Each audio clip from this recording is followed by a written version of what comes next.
bet this song is like 16 minutes long. Yeah. So good. Well, it's really only like 6 minutes long, and then there's like a 5-minute pause. That's and true. Then And then the secret track. The secret track. That was another thing I wanted to tell you about last week's episode.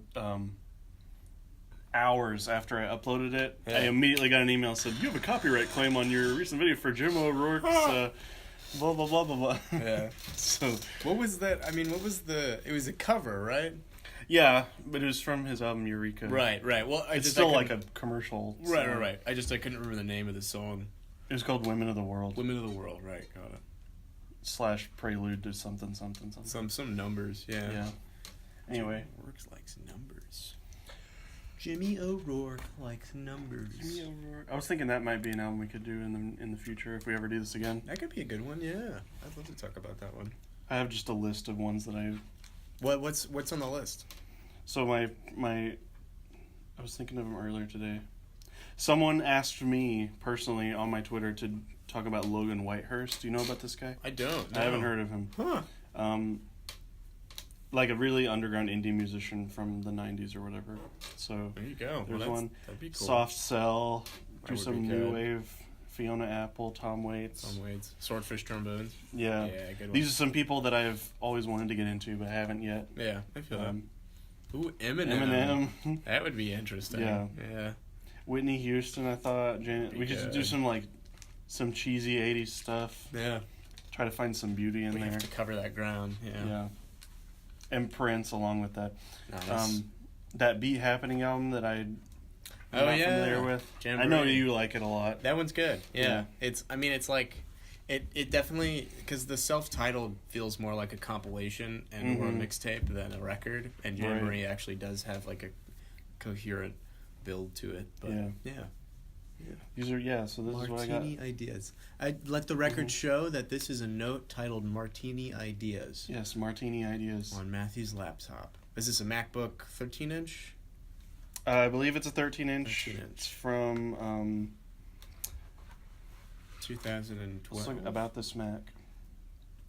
It's a MacBook Pro Retina display, 13-inch, early 2015. Hey! Running macOS High Sierra. Pretty good. Yeah, see, when we were with Tyler, his is like 3 versions behind. Mm-hmm. He's in Yosemite right now. Right, he's not. And yeah. since then, there's been Mavericks, Sierra, and High And Sierra. High Sierra. They got really lazy with the Sierras there. Yeah. Well, I mean, there's a High Sierra too. Sure, why not? Well, the theme that they're going, because they moved away from big cats. Yeah. So now their theme is California, like national parks in California or something. Yeah.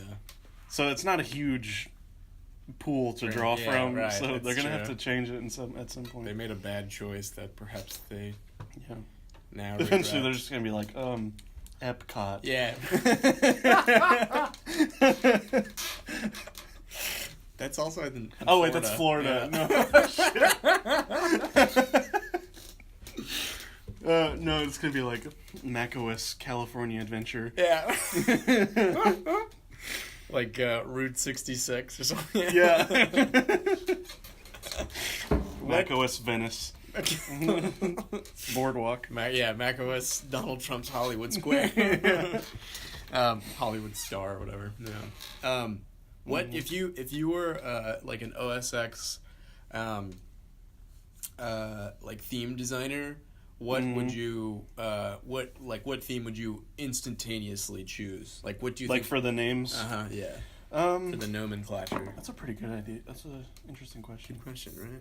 I couldn't think of It would have to be something that's not like I feel like proper nouns wouldn't be like I couldn't pick like bands. Yeah. And use like that wouldn't That's that'd be true. That would be kind of cross pollination of brands. that would be an odd cog in the machine that is late capitalism. Yeah. That would be interesting. So they're kind of right? doing maybe like mountains, That could be like cool. mountain names. Yeah. What about like elements of nature, something in something nature. related to nature? Yeah. Could you do I just had one that would be Oh, well, it would be you'd have to really pick and choose with this one. Cuz that's another thing, the length of the theme Yeah. is totally arbitrary. That's true. There are plenty more big cats to choose in the world, but they just sort of. I don't know. Well, they had a lot quite though, a but few. I mean, there still are more, I believe. Ooh, the next one is called macOS Mojave. Oh, there you go. Yeah, gotta have that one. So that's a pretty good title. That is. Don't you think they're gonna ever reach a point where they're like? I mean, I guess you can always keep adding functions, but like, don't you think they'll reach a point where like they've added too many, and that perhaps like it's like a useless endeavor to like continue creating updated OS forms? Like, I don't know. I guess I lost track of your question. I wonder if there's ever gonna be a point where they'll be like, God, like I mean, we can't update it anymore? Yeah, right. Or we should. Oh, surely not. No? There's always innovation somewhere. Oh, right, but that's like, what if there were like, is there a limit to like innovative progress, or do you think it's just like they'll just keep finding shit to do? Like in 50 years we'll make an OS X that can give you like a hand job or something? Well, it's not. That's very outlandish. But what I'm thinking of is like, it won't always necessarily, like, the goal of an update won't always be right to add, like to improve something that was already there. Could just be to fix. Yeah, or like as we progress further into like the information age, as it were, there will be changing interests as far as like what you're going to need out of an OS. Right. Okay. So I think there will be always something that'll come up that you'll need to have the OS adapt to the new environment. Right. Okay. It won't add or fix, but it will change. Right. Yeah. Cool. Yeah. I get that. That's a good way of explaining it. So this, so it says they were naming. They started the first macOS 10 was in 2001, which was just 10. And then they changed it to Big Cats. Big Cats. And then, which lasted until Mountain Lion. Mm. Let's see if they have a chart. Yeah, Cheetah was the first. So they did Cheetah, Puma, Jaguar, Panther, Tiger, Leopard, Snow Leopard, Lion, and Mountain Lion. Fun. Okay. So what else? What other ideas? What others do you have in mind? So they stopped in Mountain Lion. Yeah. Yeah. They did two different types of leopards and two different types of lions. What about like? Oh, they did Panther too. What about like? What's Wait. We screwed up again. I'm sorry. It's okay. What about like a lynx? I guess that's not a big cat. Well, let's see what Wikipedia calls a big cat. That might just be like a medium-sized and or small cat. A cougar. A cougar. There's well, they another did one. Puma. That's true. I don't know. I guess that might be. Those are like akin. Or a liger. Or a liger, yeah. or a tigon. Yeah. I didn't know those actually existed. I thought it was a Napoleon Just a Dynamite joke. thing. I think someone one day was just like, yeah, I'm bored. Yeah. Give it a shot. Okay, so the seven joke. The 7 largest cats. Forbes ranking of the Yeah. the most wealthiest big cat. Yeah, the top 100 most influential big cats. These 7, Apple did all of these, and then the next one is the lynx. So you're right, that would be where they would go. It would be another one. Yeah. Clouded leopard. What is that? Sunda clouded leopard. So it's just, I guess, under these 8, it would just be variations of the same name. So I guess that's why. I mean, yeah, I guess. Well, so yeah. So maybe the reason they avoided lynx before moving on to a different category is maybe, like, the term link in like computer terminology that might have made it a little confusing. Could have been some ambiguity there. So they had to move to landmarks in California. What about another question I have, perhaps you could help me with this, is why do these OS X pages or these OS X updates acquire their own Wikipedia like pages? Why is that a thing? Why do they each have their own Wikipedia page? Yeah. Just to discuss the let's look at the most recent one. Well, but it's like it just tells like what the changes are, basically. It's just It's just a catalog. All Wikipedia is just a catalog stuff. But it seems like a catalog for ideas, objects, or other nouns that like are of like some greater cultural importance as opposed to an update to your like Apple software. I don't think you've deep dove enough into Wikipedia. There are a lot of things that don't have any cultural significance that that's Wikipedia a good point. has. But that's I mean maybe for other functional reasons than to just recognize them as components of an encyclopedia. But this is designed like the Wikipedia page for like John F. Kennedy Jr. or something, like who was a human being who died in a plane crash. This is an internet. This is a software update. This is an internet. This is a manner. This is an internet. Say here, yeah. There's a lot of abstract stuff. I think this is important because it like is crucial to understanding like the this OS X. How like what.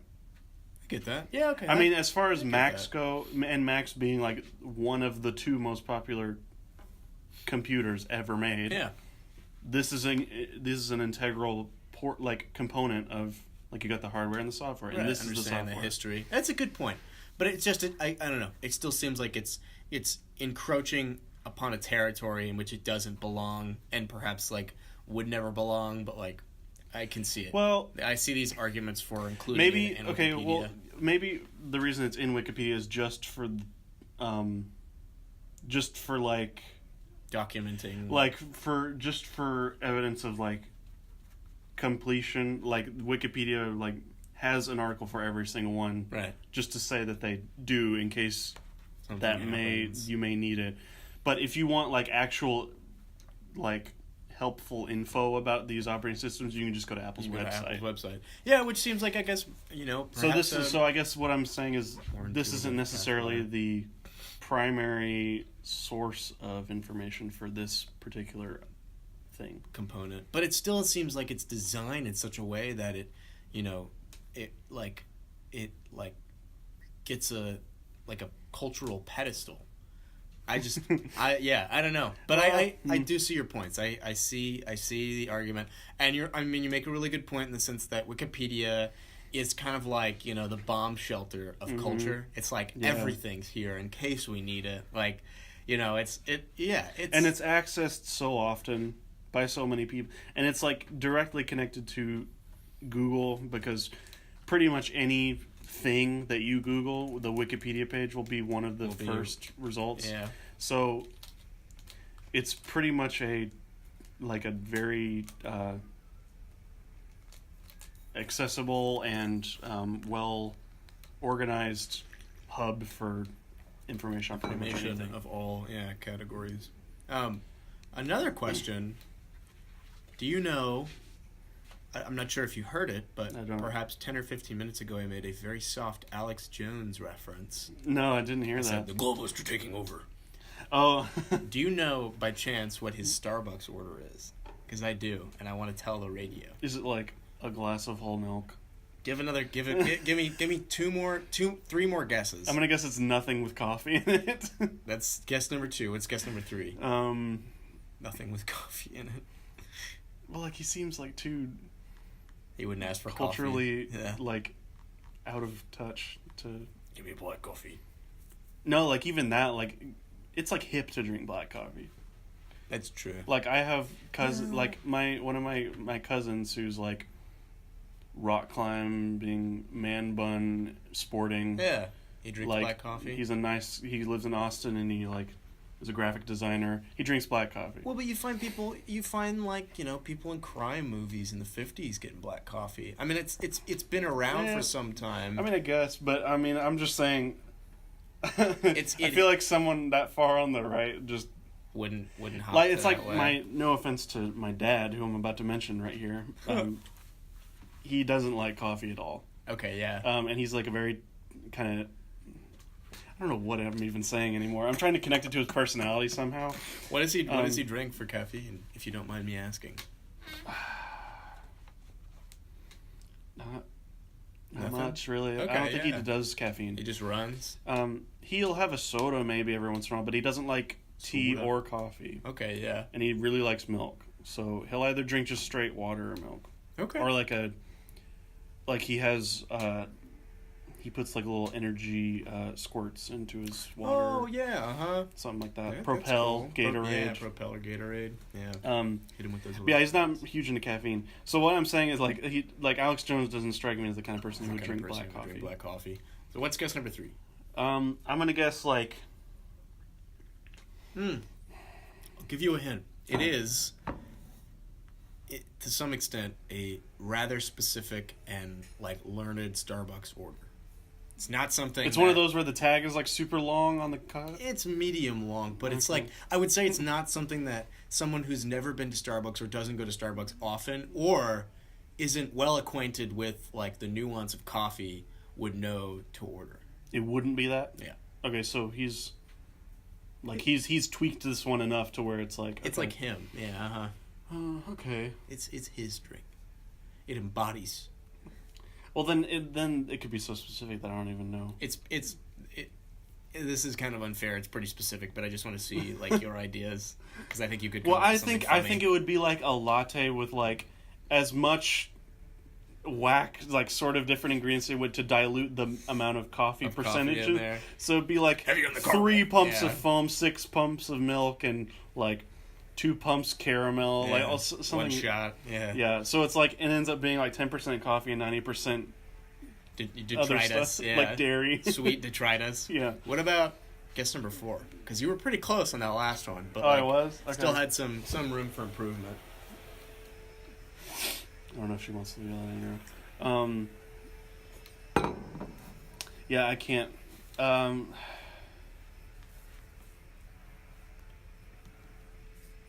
would say like a mocha with like super insane amounts of chocolate, but that's something I would get, so I don't want to compare him to me. Okay. That's pretty close. Yeah, I don't know. He gets a decaf caramel frappuccino. That's it? Well, that's easy. Decaf caramel. Okay. It's a little strange because I would not assume that you'd get a caramel frappuccino, or at least I was gonna say decaf is the first mistake. Yeah. Because you don't. What's the point? Yeah. If you're gonna get decaf, like get ice cream. Yeah. Yeah, get ice cream. Go get eat some yogurt. Yeah, get a smoothie. Yeah. Okay, I can see that because like it a makes frappuccino sense, is a pretty easy like choice for people who like are meeting with a friend. Yeah. And the friend drinks coffee, but you don't. You don't. Yeah, you're like. And you're at Starbucks, so it's like, well, I mean, give me vanilla this frappuccino. probably tastes good. Yeah. So, yeah, I could see that. It's pretty interesting. It's the drink that someone who and they say, give me one of those sweet things. Yeah. They're talking Before about. Before I started drinking coffee, when I went to Starbucks, I would get the double chocolatey frappuccino. That it's not bad. I mean, it's really good. It's tasty. It's definitely like, I mean, it's an overload of sugar and so many things is bad for your body, but it's delicious. It's just not coffee. That's my point. That's true. It is not. It is not coffee. It's just ice cream, almost. It is just, and is it a good price? I can't remember if it's like a pretty reasonable. I'm gonna guess no. No. Okay. I'm pretty sure a tall is like $5. So I would do or like $4.50 maybe. I don't know. You ever done like a legitimate spit take?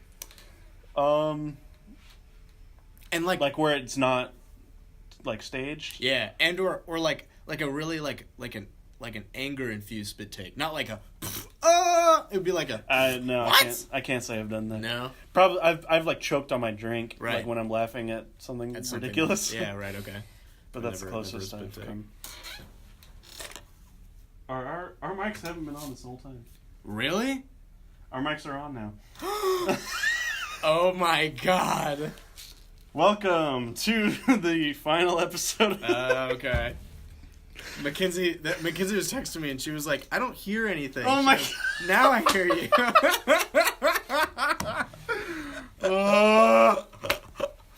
Radio UTD tuner, baby. So we got 20 more minutes of extra bonus content. 20 more minutes of extra bonus content. So if check the YouTube. Yeah, just check the YouTube. We were just talking about. It was a good discussion. We were talking about Mac OS. Yeah. We talked about Alex Jones a little bit. Starbucks. Big cats. Yeah. The implications of adding arguably superfluous articles to a functioning online encyclopedia. Yeah. He talks about how Wikipedia should have less articles, basically. I made a contentious argument that I think Matthew and I will tussle over later. It's a gentle tussle. Our brains will tussle. Yeah. No hands involved. No hands. Do you catch these hands? You can't catch them. You can't catch them. thrown. They won't be in the fight. And you will never... No, don't go there. Don't go there. I could hear it swelling up from your stomach. It's about to go out my mouth, man. I can't... Try to control it. At least like instead of spitting it out, like just kind of mist it out your teeth.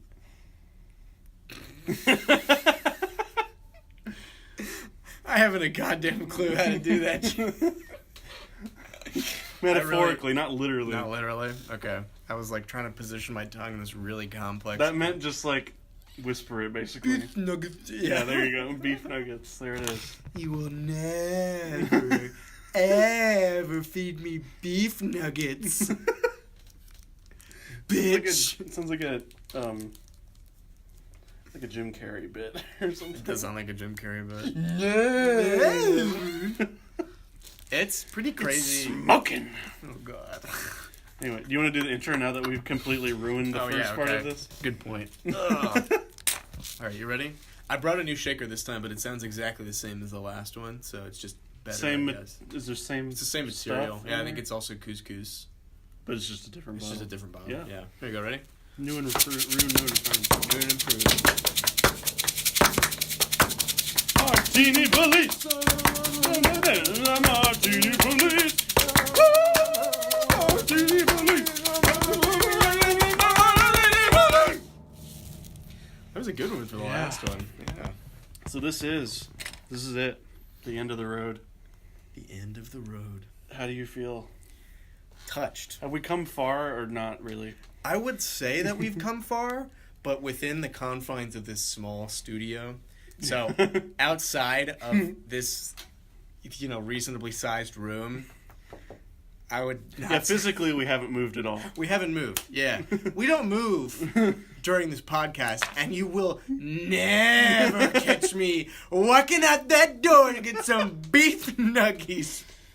Running up that hill with beef nuggets. Have you seen a friend of mine from KBRX? Shout out Harold. They designed a meme. That was it was I Had to Do It to Them with Kate Bush like leaning down, and they edited into the backdrop of the I Had to Do It to Him meme, and it was I had to run up that hill. Yeah, it got like a lot of it. It was a really awesome. good tweet. That's awesome. Shout out Harold. Did you hear about that guy? Did you? The Do It To Him guy? He got arrested. He got arrested. That's right. Oh my. I don't know what for, but. Oh my God. When it comes to doing it to him, there is a cost. No. I have done it to them, but at what cost? At what?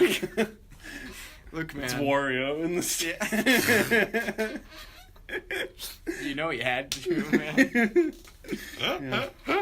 What a that. Let's unpack that cultural artifact for a moment here, because it deserves recognition. One of my top tier memes. It's fantastic. It's up there with Yee and Loss. Two of my favorite memes. Oh my God! I remember the first time I saw the Lost meme. Yeah. It was like excerpts of like a larger photo of Stonehenge. Yeah. I was like, what is going on? That's awesome. And then I Googled it, and they were like, it was this long forum explanation of the meme, and I was like, this is a really good meme. Mm-hmm. Yeah.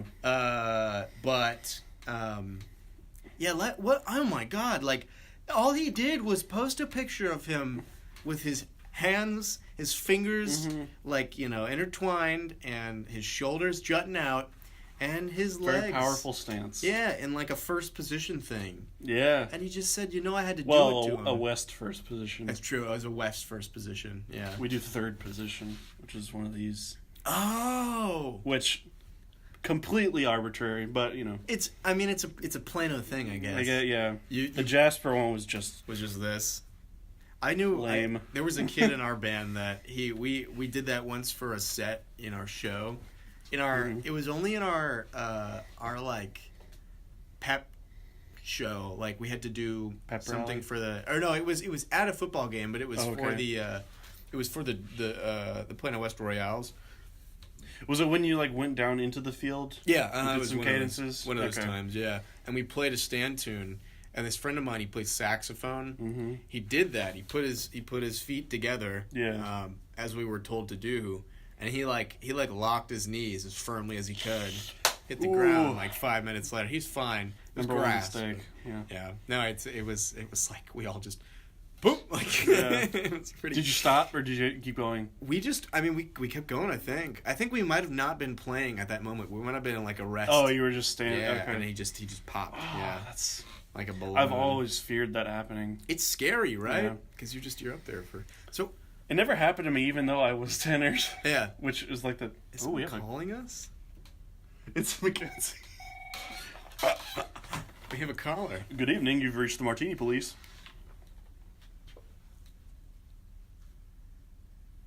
Silence. Is this a crank call? I don't even know if it's connected. Is it connected? You're on speaker now. I don't hear it.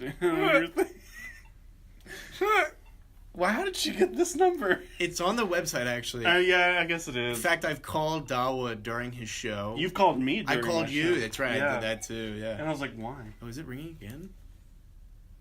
It is. Hello? Hello? Oh, I hear something now. Hello?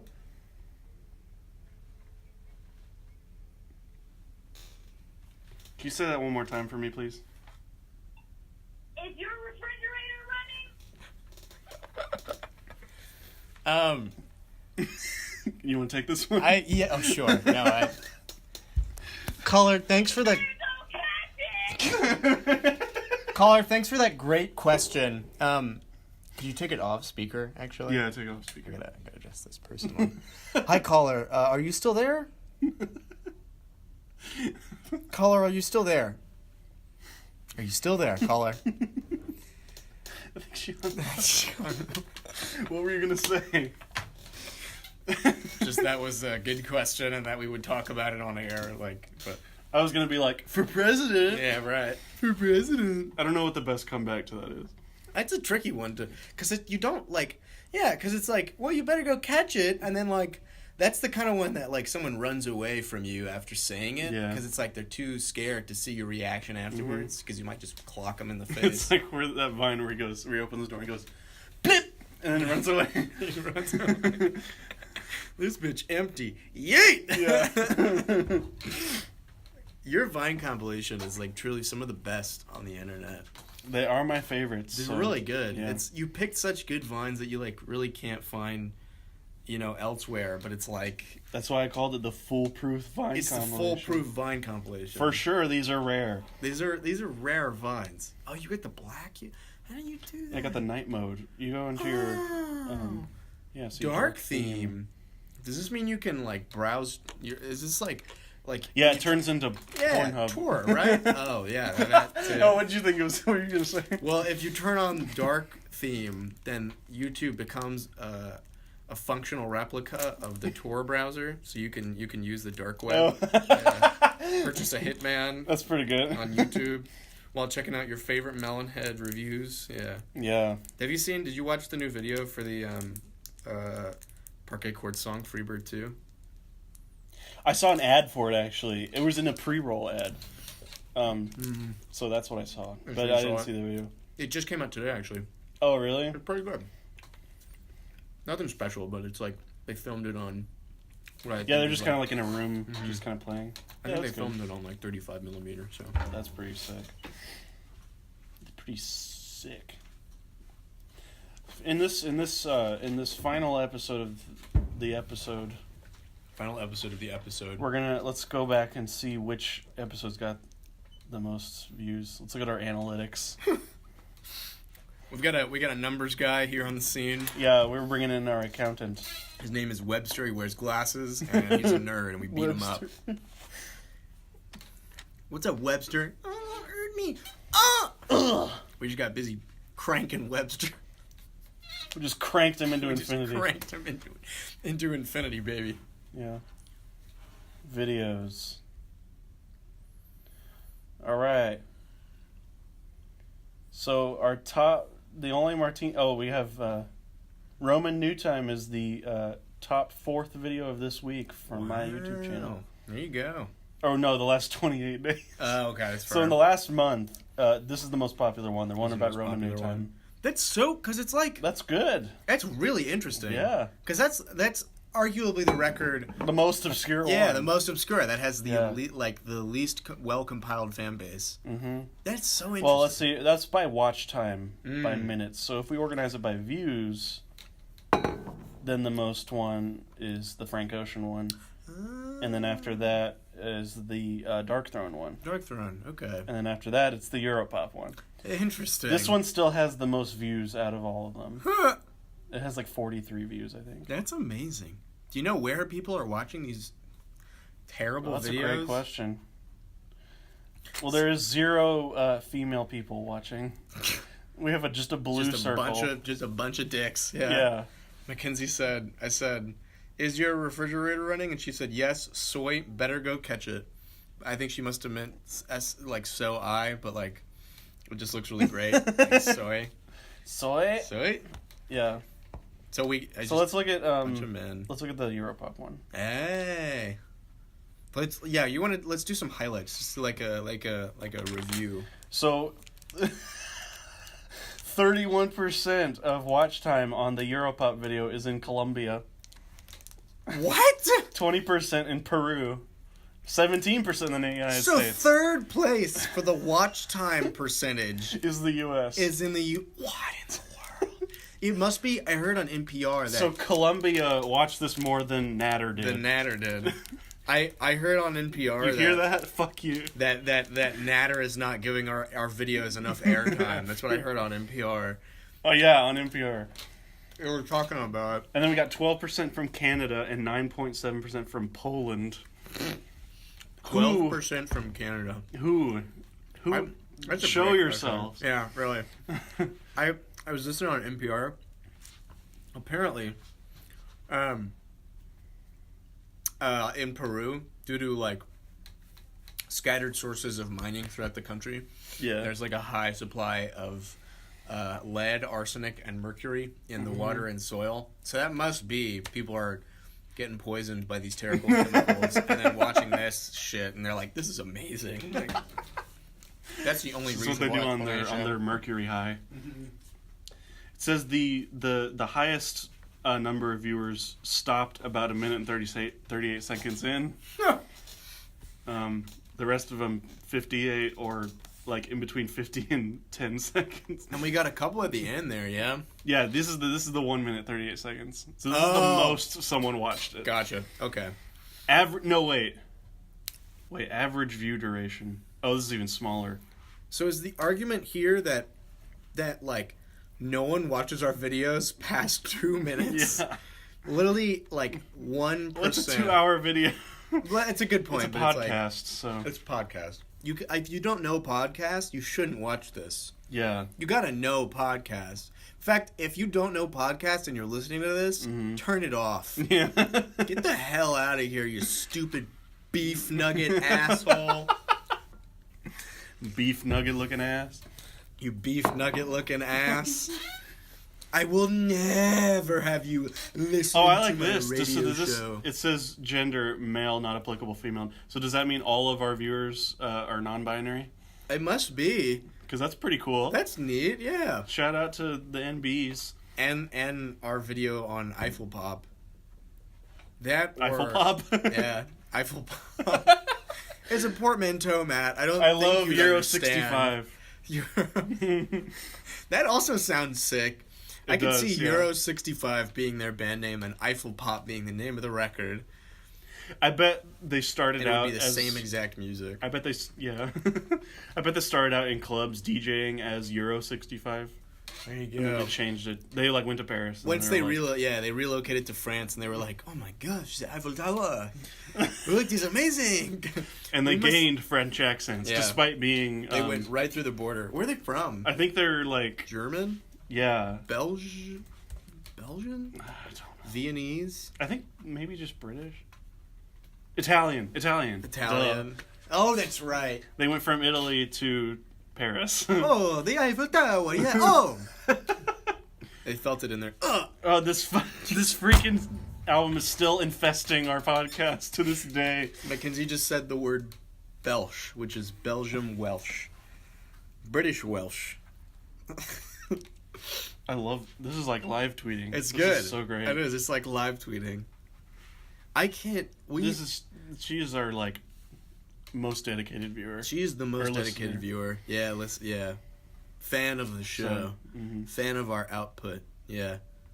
Shout out Mackenzie.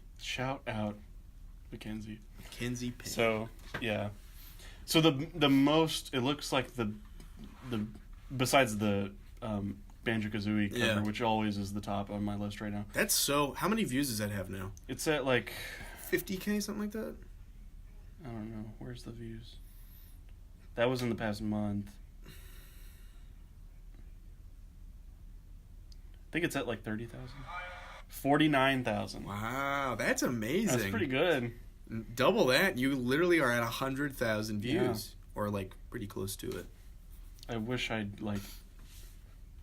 that's garnered a following. That's such an accomplishment, dude. That's it is so cool, yeah. Yeah. And it's a piece you arranged, which is even cooler. Mm-hmm. Look at this: U.S., Mexico, Japan, Canada, Australia. There you go. And again, despite 49,000, they were all non-binary. That's just awesome. That's pretty cool. That's great. What? So I mean, how do you? Oh my bad. Sorry. That's okay. How do you let the record show that I accidentally put my foot in the way of Matthews as he moved his chair forward, and I caused him. Was that worthy of a note? I would say so. Yeah. Okay. Wait, can that be your we need to make a note of this music? Let the record show. Wait, will you keep going? Let the record show that I put my foot in front of Matthews, and when he scooted his chair up, it hit my foot, and I felt really bad. Yeah. So from now on, if we have to make selfless admissions of guilt on the show, we have to rap them. Use the shaker, yeah, and you quick speak them, yeah, you rap them. I'm glad we decided this on the last episode. What's gonna happen. We've picked up this habit for the next hour and 20 minutes. Yeah. So what? I mean, how do you? So you design your profile on YouTube that is linked with a Gmail account, right? Yeah. That's and true. You can choose to add your gender or not, right? I'm not sure if that. I don't know. Let's see. Let's I'd be go curious. Into my Google settings. Your Google settings. Kenzie said, "I'm like a teleprompter. I'm actually writing down everything you say." Oh, whoa. Well, a teleprompter would be having it written out before we say it. That's true. So, but I called BS on that one. She's a teleprompter. So. Okay. My personal info. Your personal... She said, how do I get... Yeah, so it says gender, rather not say, or male or female. So maybe... Or add custom. There you go. She said, shut the fuck up. Wait. You and my girlfriend have some beef, man. Well, about what?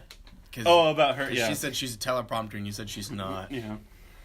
So let's talk... The beef is on. Let's unpack this. Let's publicize the... Okay, so let's cover this first, and then we'll do the beef. No, yeah, this is cool. So you could say male, female, rather than say, or add custom. That's cool. There you go. Yeah. So I'm just going to go ahead and... No, she said, no, we have beef. But she spelled it like Shia LaBeouf. Oh, now beef I can get down with. Yeah. So you guys have beef. Now Tane I can get into. Now Tane I can get... Hey, I'm Tane, your ladies dancer. I'm here to entertain you. Can I get a Flargen style? And a hat wobble? Can I see a hat wobble and a Flargen style? I could recite that whole 3D skit. 3D engaged. I've seen that so many times I could recite it front to back. It's so good. So what were you going to say? Oh, so y'all have beef and you need to address it. I'm going to address this beef. Let's make a beef theme song. Ready? Okay. You will never get in a beef.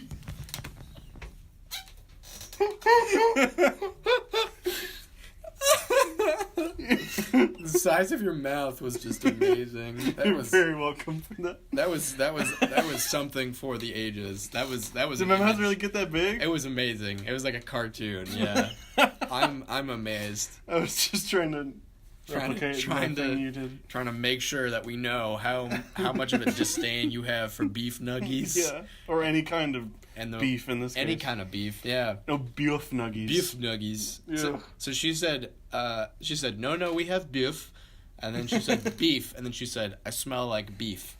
Oh. So, I smell like beef. Smell like beef. So you guys have beef. Yeah. What are you going to do about it?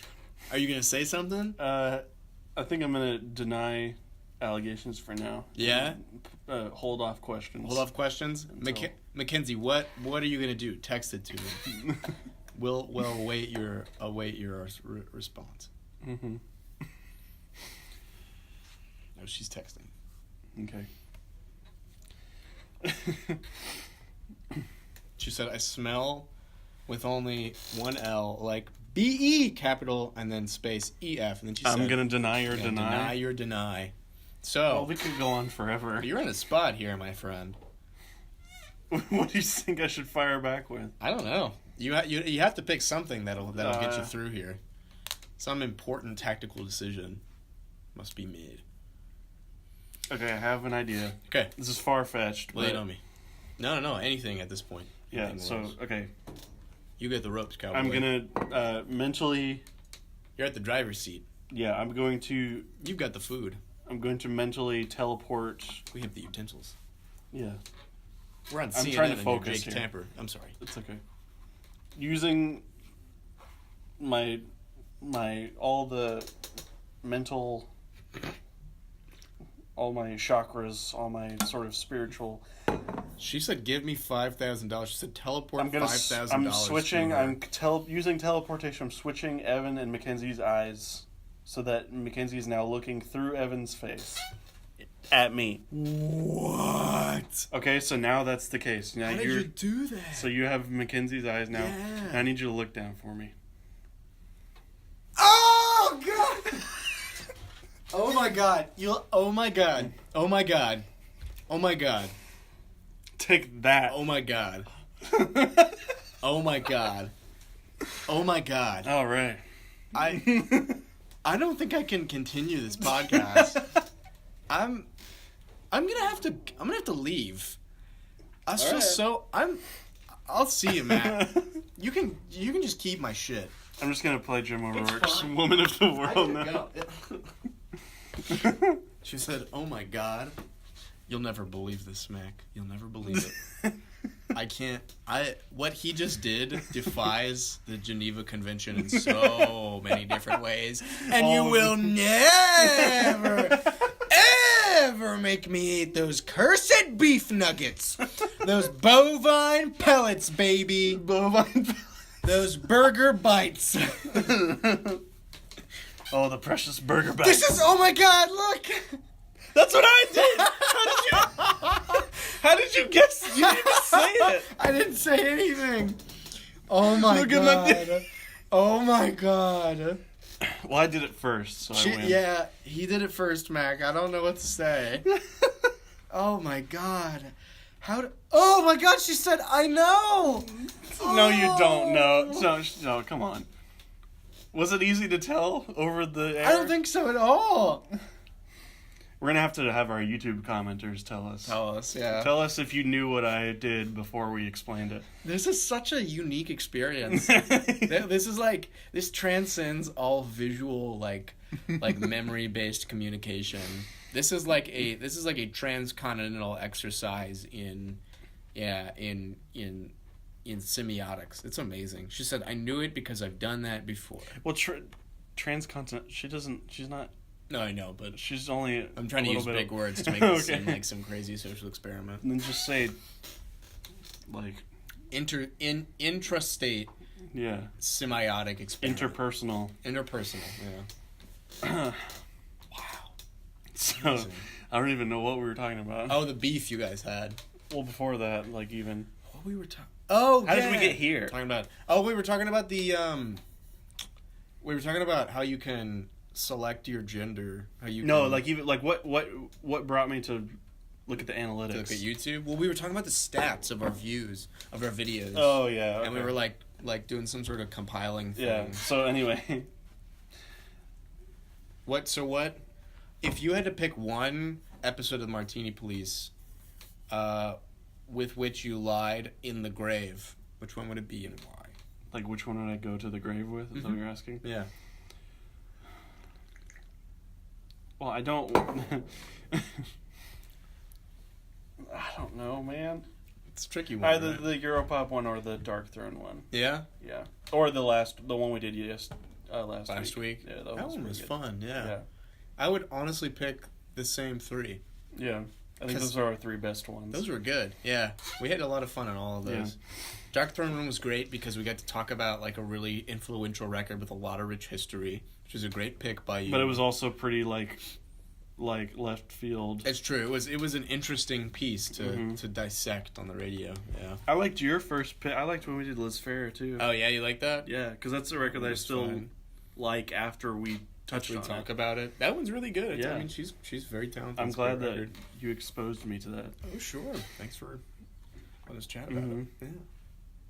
Yeah, this one I told you last week that it's like one of my favorite out of all the rap. I've been doing Topsters. Yeah. You know about Topsters? Your charts. Yeah. Uh-huh. Yeah. So I have a bunch of different genres, but this is my hip hop one. Ooh. And this is there it is nested in here. You can get some good picks. Yeah. Yeah. So is that? So you got To Pimp a Butterfly, then there's Mad Villainy, Flower Boy. Yeah, this was my favorite rap album of last year. Nice. Okay. So. And then is that the Eric B and Rakim? Yeah, this is Paid in Full. Paid in Full, right? What's the Ka. one? Do you know Ka? I don't. No. What is that? He is so cool. He like his. I don't know how to explain it. His instrumentals are like really. They're like Mad Lib instrumentals, but they're like really. Like bare and simplistic, kind of like nocturnal. Yeah. It's like if Mad Lib was like in the sewers instead of like sun bleached. Okay. And his lyrics are like so he's like MF Doom, but instead of like cartoony, Cheetos, Fritos, burritos. Yeah, he's like similarly like really poetic and vivid and like colorful in his words, but it's like about like really gritty stuff. Yeah, right. So he's like, cool. I don't know. You should check that out. What's the name of the record? Honor Killed the Samurai. Honor Killed the Samurai. He has this other one called The Knight's Gambit, though. That's also very good, similar. But I just this one is better. I like that one more just because the instrumentals I think are better. Now you said so he's like if Mad Lib didn't spend as much time like in L.A. and rather was in like the sewage system of like New York City. Yeah, or like Chicago or Chicago. That's cool. Yeah, I would have to just play it for you, but and then you get the Quelle. Yeah, and I got the Quelle Chris and Jean Grey, which is great so album. far my favorite rap album of this year. That was really good. Yeah, I was listening to Gold, Purple, Orange. Is that what it's called? Yeah, that sounds fantastic. So good. It's such a good song. The My Contribution to the Scam was like one of the best songs of this year. That's a really good song too. Yeah, My Contribution to this Scam.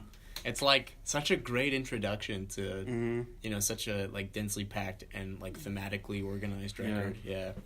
And then you got Saturation 1. Yeah. Saturation 1. What's to the right of that? Little Ugly Mane. Oh Mr. Thug Isolation. That's a really good one. Yeah. Yeah, underrated. I think it's pretty.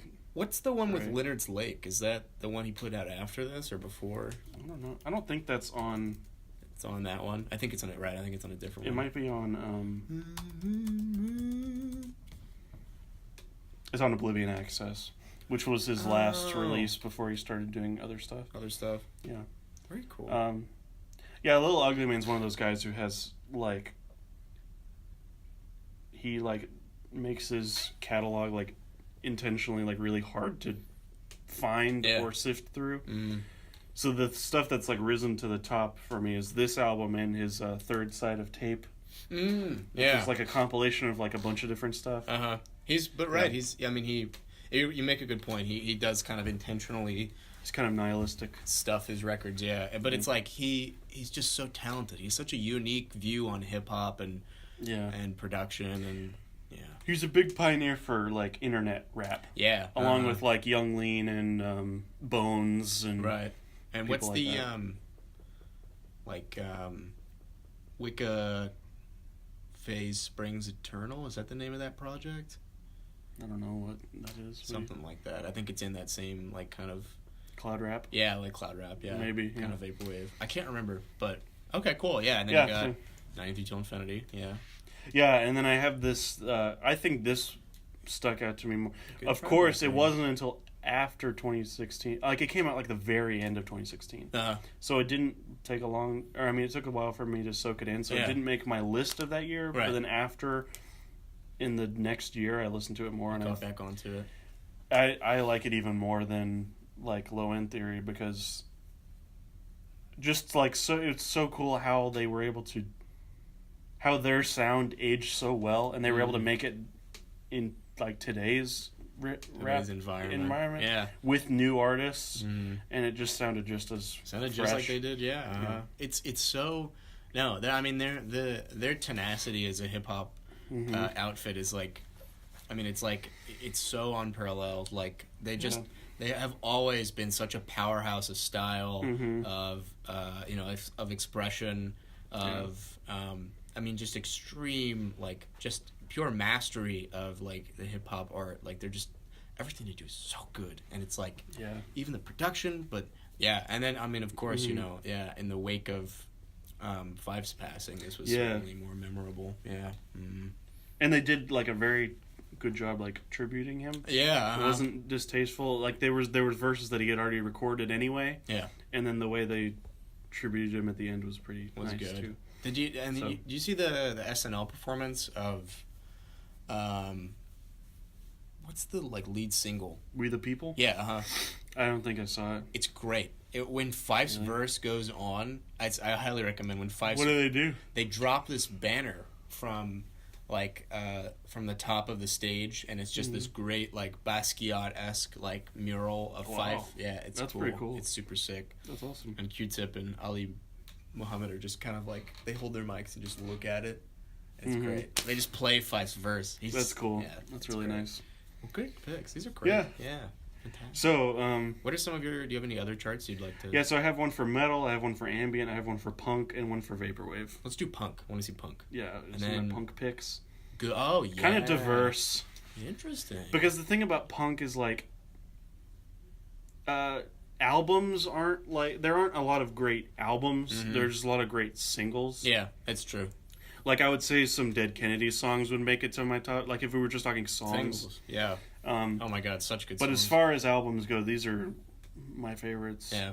I probably should have included Fugazi's like first. Oh yeah. EP. What is that? What's the one that has Waiting Room on it? Yeah. What's the name of that album? It's like 12 songs, something like that. Yeah, 13 songs, or it might have been self-titled or something. Something like that. I don't know. Yeah. But yeah, so we got good Misfits. Picks. Static Age is my favorite punk band of all time. That's a great. Yeah. I love the Misfits. Oh my gosh, when I first heard Hybrid Moments, I was like, this band is great. Yeah. I just love them so. I don't know, good. Like it's not even that hard. Like. It's not even that like brutal or aggressive. Yeah. But they got that perfect match of like aggression and like just great songwriting. Oh yeah. It's just so fun. And their personalities for such a style of music are just so unique, seeing the way they look and hearing the way they sound. Yeah, and that's why I love like horror punk, is because they really did that. They did that, yeah. The best way. You ever seen Doyle's Instagram page? No, he's on Instagram? He is, and it's pretty ridiculous. Kind of looks like every time he posts, he's about to have a seizure. It's he might just because he's old. But it's like all caps everything, and he's like, "Go vegan, baby! I'm a vegan. Been a vegan for 27 years. I've been on the Misfits tour for 13. Oh God!"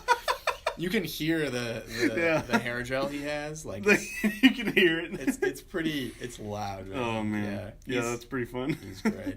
So what are some of your other picks? That's okay. So I got the Minor Threat complete discography. Nice. Or the first two. I guess it's not the complete. It's the first 2 7-inches. Okay, yeah. Not the Out of Step, but I like their early stuff. Yeah. And then that Devo album, right? Which I told you is like. Ever since I tipped it off to myself, I just crazy. Dove in. It's a fantastic. It's so good. Album. Yeah, and Crass's Penis Envy. That's a good one. Best anarcho-punk and art punk. Oh yeah, I think that's really such a good band. Yeah. It's so influential. Yeah, you hear their style creep in so many different bands nowadays, and it's like. Yeah, I mean, you can even get glimpses of it in Ice Age and Course Parquet, Quartz, and definitely. They have this one, and then they also have the record Feeding of the 5,000, which is also very good. I think that's my favorite Crass album. Yeah, it's very really good. A lot of 1-minute songs in there. They're so hard. Yeah, it's kind of. You ever listen to Flux of Pink Indians? You heard of them? No, that's cool. Great anarcho-punk band. Yeah, okay. Check them out. They're very good. But I kind of got lenient with what I classified as punk, so I got some post-punk in here. I'll put it, yeah. So I got Joy Division's Unknown Pleasures and the Suicide self-titled. Yeah. Great records. Yeah, fantastic. It's really, really great. That Suicide album, what are your thoughts on it? Like, what? One of my favorite albums of all time. It's a good one. Not, as of recently, because I just, it kind of clicked with me, how influential it is. I consider it to be the first post-punk album, ever. Because it's 77, so it's pretty early. It's early. But it was the first example I thought of taking the simplicity and rawness of punk music and applying it to a different instrumental template. Oh yeah. So it's way more electronic sounding and kind of. It's not very angry, but it's more disturbing. Yeah, it's very it's very off-putting punk music. Yeah. Yeah, it's such a. I mean, you're right. You could hear the kind of gothic proclivities that exist within Alan Vega and Martin Reb. Yeah, it's you could certainly tell it came from punk music, but they reached a very different conclusion. Music. Yeah, you're right. So that's why I think it just is so important to me as a punk album. No, of course. And then, of course, and the two really recent ones, great the records. New Parquet Courts and the New Garden, which are fantastic. I both love them. What are your favorite tracks from both those albums? Parquet Courts, I decided Normalization is my favorite track. That's just good song. Yeah. So every time I get distraught about what's going on in the political world and the society at large. Yeah. I think of this song because it's just the most straight way in a song that you could put these anxieties stuff really horrible stuff is just becoming normal. We see it every day. Yeah. So that's why I love that song so much. It's a good point to express. Yeah. But I also almost had to start a fight and No Doubt in Patience. Yeah. And what's the other one that I really liked? The Violence. Oh, good. The one that was really yeah, that one was really fun. Yeah, I love. It's a great line in that song where he goes, "What is an up and coming neighborhood and where is it?" Yeah. So good. Why aren't there no folk songs about ATM machines? He's so smart, so well written. It is. It has this this Dylan level of polemical poetry. It's just very. It's very It's very anger influenced, but it's earnest and it's well meaning. It's important lyrics. Yeah. Important message. And so I have Perfect Pussy here. Good. Which is a very experimental kind of punk, more indie. I have that one on vinyl. It's so cool. Well, the first side has a locked groove. Oh. On the last song, which is pretty cool. Interesting. So it just comes. Side? Yeah, it's weird. Yeah, right. Okay. Yeah. And it gets very noisy, and the last track is this really spacious ambient piece that I think really adds a lot to the atmosphere of it. Interesting. Because it's punk, but it also gets a little a noise pop in there a little bit. That's also how I would describe the new No Age album, which is also very good, really high on my list. Yeah, that's a great album. And then I was gonna say this is another Misfits album, but I try in these lists to keep it one artist Yeah. her. So I'm gonna go ahead and put this one in because this is another favorite. Of let's see. Punk. Oh, Bad Brains, self-titled. good one. Yeah, that's a great record. Get the PMA, man. Yeah. Very fast. Very fast music. They really kind of twisted the neck of punk. So bands like Black Flag and there's Black Flag too, man. Threat that could sort of enter the I could have put My War on here. That's a great one. Yeah. I mean, of course, Damaged and Okay, I listened to Damage the other day, and then I listened to Dirty Projectors Rise Above. Do you know about that? I wanted to talk to you about the Dirty Projectors album because But is there some comparison between these two records? I'm not aware. Do you know of the Dirty Projectors album Rise Above? Is it the latest one? No, it's their it's like I don't know. What does the sleeve look like? I might recognize it from the cover. Are you familiar with like a lot of their stuff? Or? Yeah. Because I haven't been. See, they have a lot of music. Yeah. Yeah. So it's their 5th studio album. It's called Rise Above.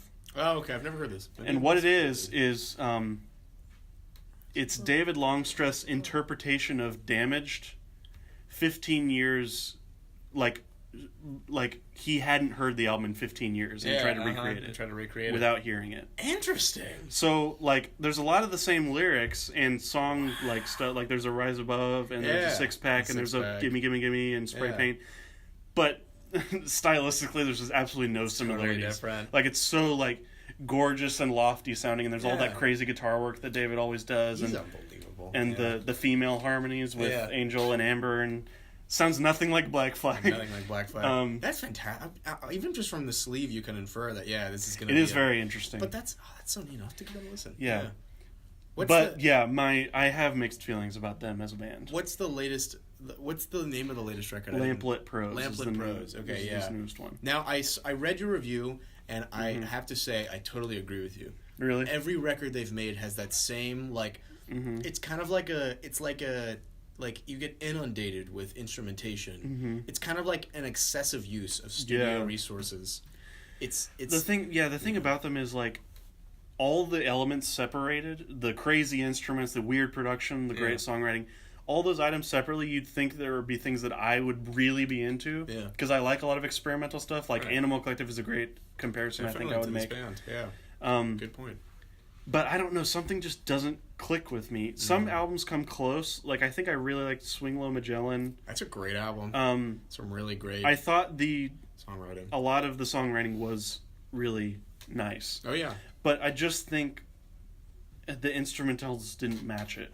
And I don't... Like, I still can't exactly put my finger on why it didn't click for me, but yeah. It's a good point. I mean, they have a really non-linear approach to pop music. That's part of it. Is like the songs can be really winding and can be hard for me to like wrap your head around. Or like follow it or get in the rhythm of it. So see how you could hear this, in any memorable setting, in anything that could possibly in any like location or time or place that could evoke nostalgia. Like it's hard to pin it down to some really important moment. Right.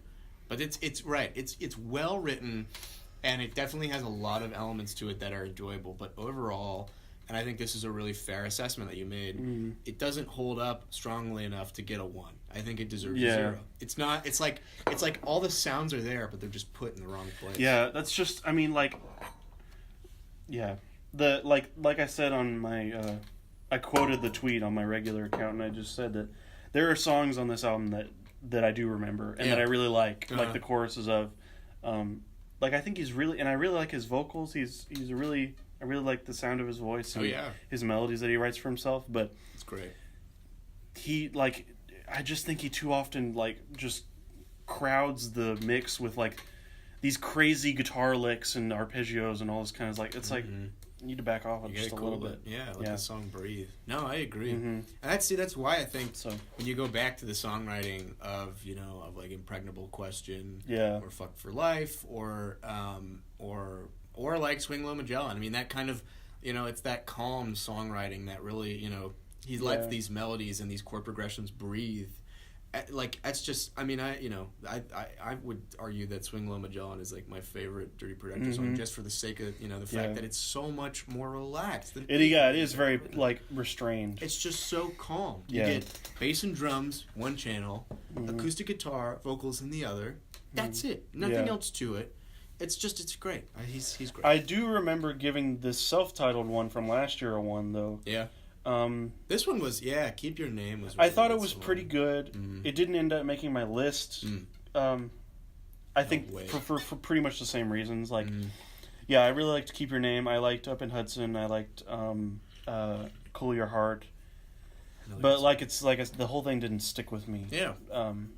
Like I wished it would have. In the way that it could, but it never does. Yeah. That the way you wished it could. That's a good way to put it. I still have hope in the band that they'll make something that I finally like identify, and maybe it'll just take a few more listens of the older stuff to get into it. But that's my current current feelings on it. Your opinion. Yeah. What's maybe one more list of 10 records that you want to, like the 10 favorites that you want to display? The metal ones, the ambient and vaporwave ones are actually 15. Oh, okay. Because I couldn't pick, because those are my favorites. Oh yeah, those are your favorites. So you can do one of those. Why don't you do one of those? Okay, we'll do the ambient one. Ambient one. We got Stars of the Lid. We got One O Tricks Point Never. We got Tim Hecker. Yeah. We got 3 grouper albums. I mean, she's fantastic. Yeah. She's so good. She's one of my favorites of all time. She's great. We got The Caretaker. Okay, yeah. We got Frippinino. Okay, yeah. For a while, I had Ambient 1 here because it's a classic. It's a classic. But I love Fripp's guitar playing on Evening Star. He's great. So great. That's a really good record. And it's really I forgot to mention this. I watched Birdman the other day. Was it good? I need to talk to you about it. Oh, you've never seen it? I've never seen it. I thought you like when I was talking about it to you the other day, or like a little while ago, you were like, "Yeah, you got to see it." You know what I talked about? The score. I like the score a lot. I've never seen the movie. I just have heard the score. I know that it's like. Oh God, you'd love it. You'd love the movie. I gotta watch it. Okay, yeah. I'll have to watch it. One warning though for you: it's advertised as a black comedy. It's not. It's very sad. Okay, that's fair. Like there are comedic elements, but it more feeds into like just the really sad narrative following the main character. Yeah. Well, interesting. But no, you're right. The score is excellent. The score was good. It works really well for the for how it's filmed. Yeah. And it's really like a one-shot thing, yeah? Yeah. You really can't tell that there are any cuts. It's really... And the thing is, it takes course... Like, the whole story is like a week of time. Yeah. So, there are moments where the camera will pan away to something and it'll come back and they're like wearing different clothes or something. Mm-hmm.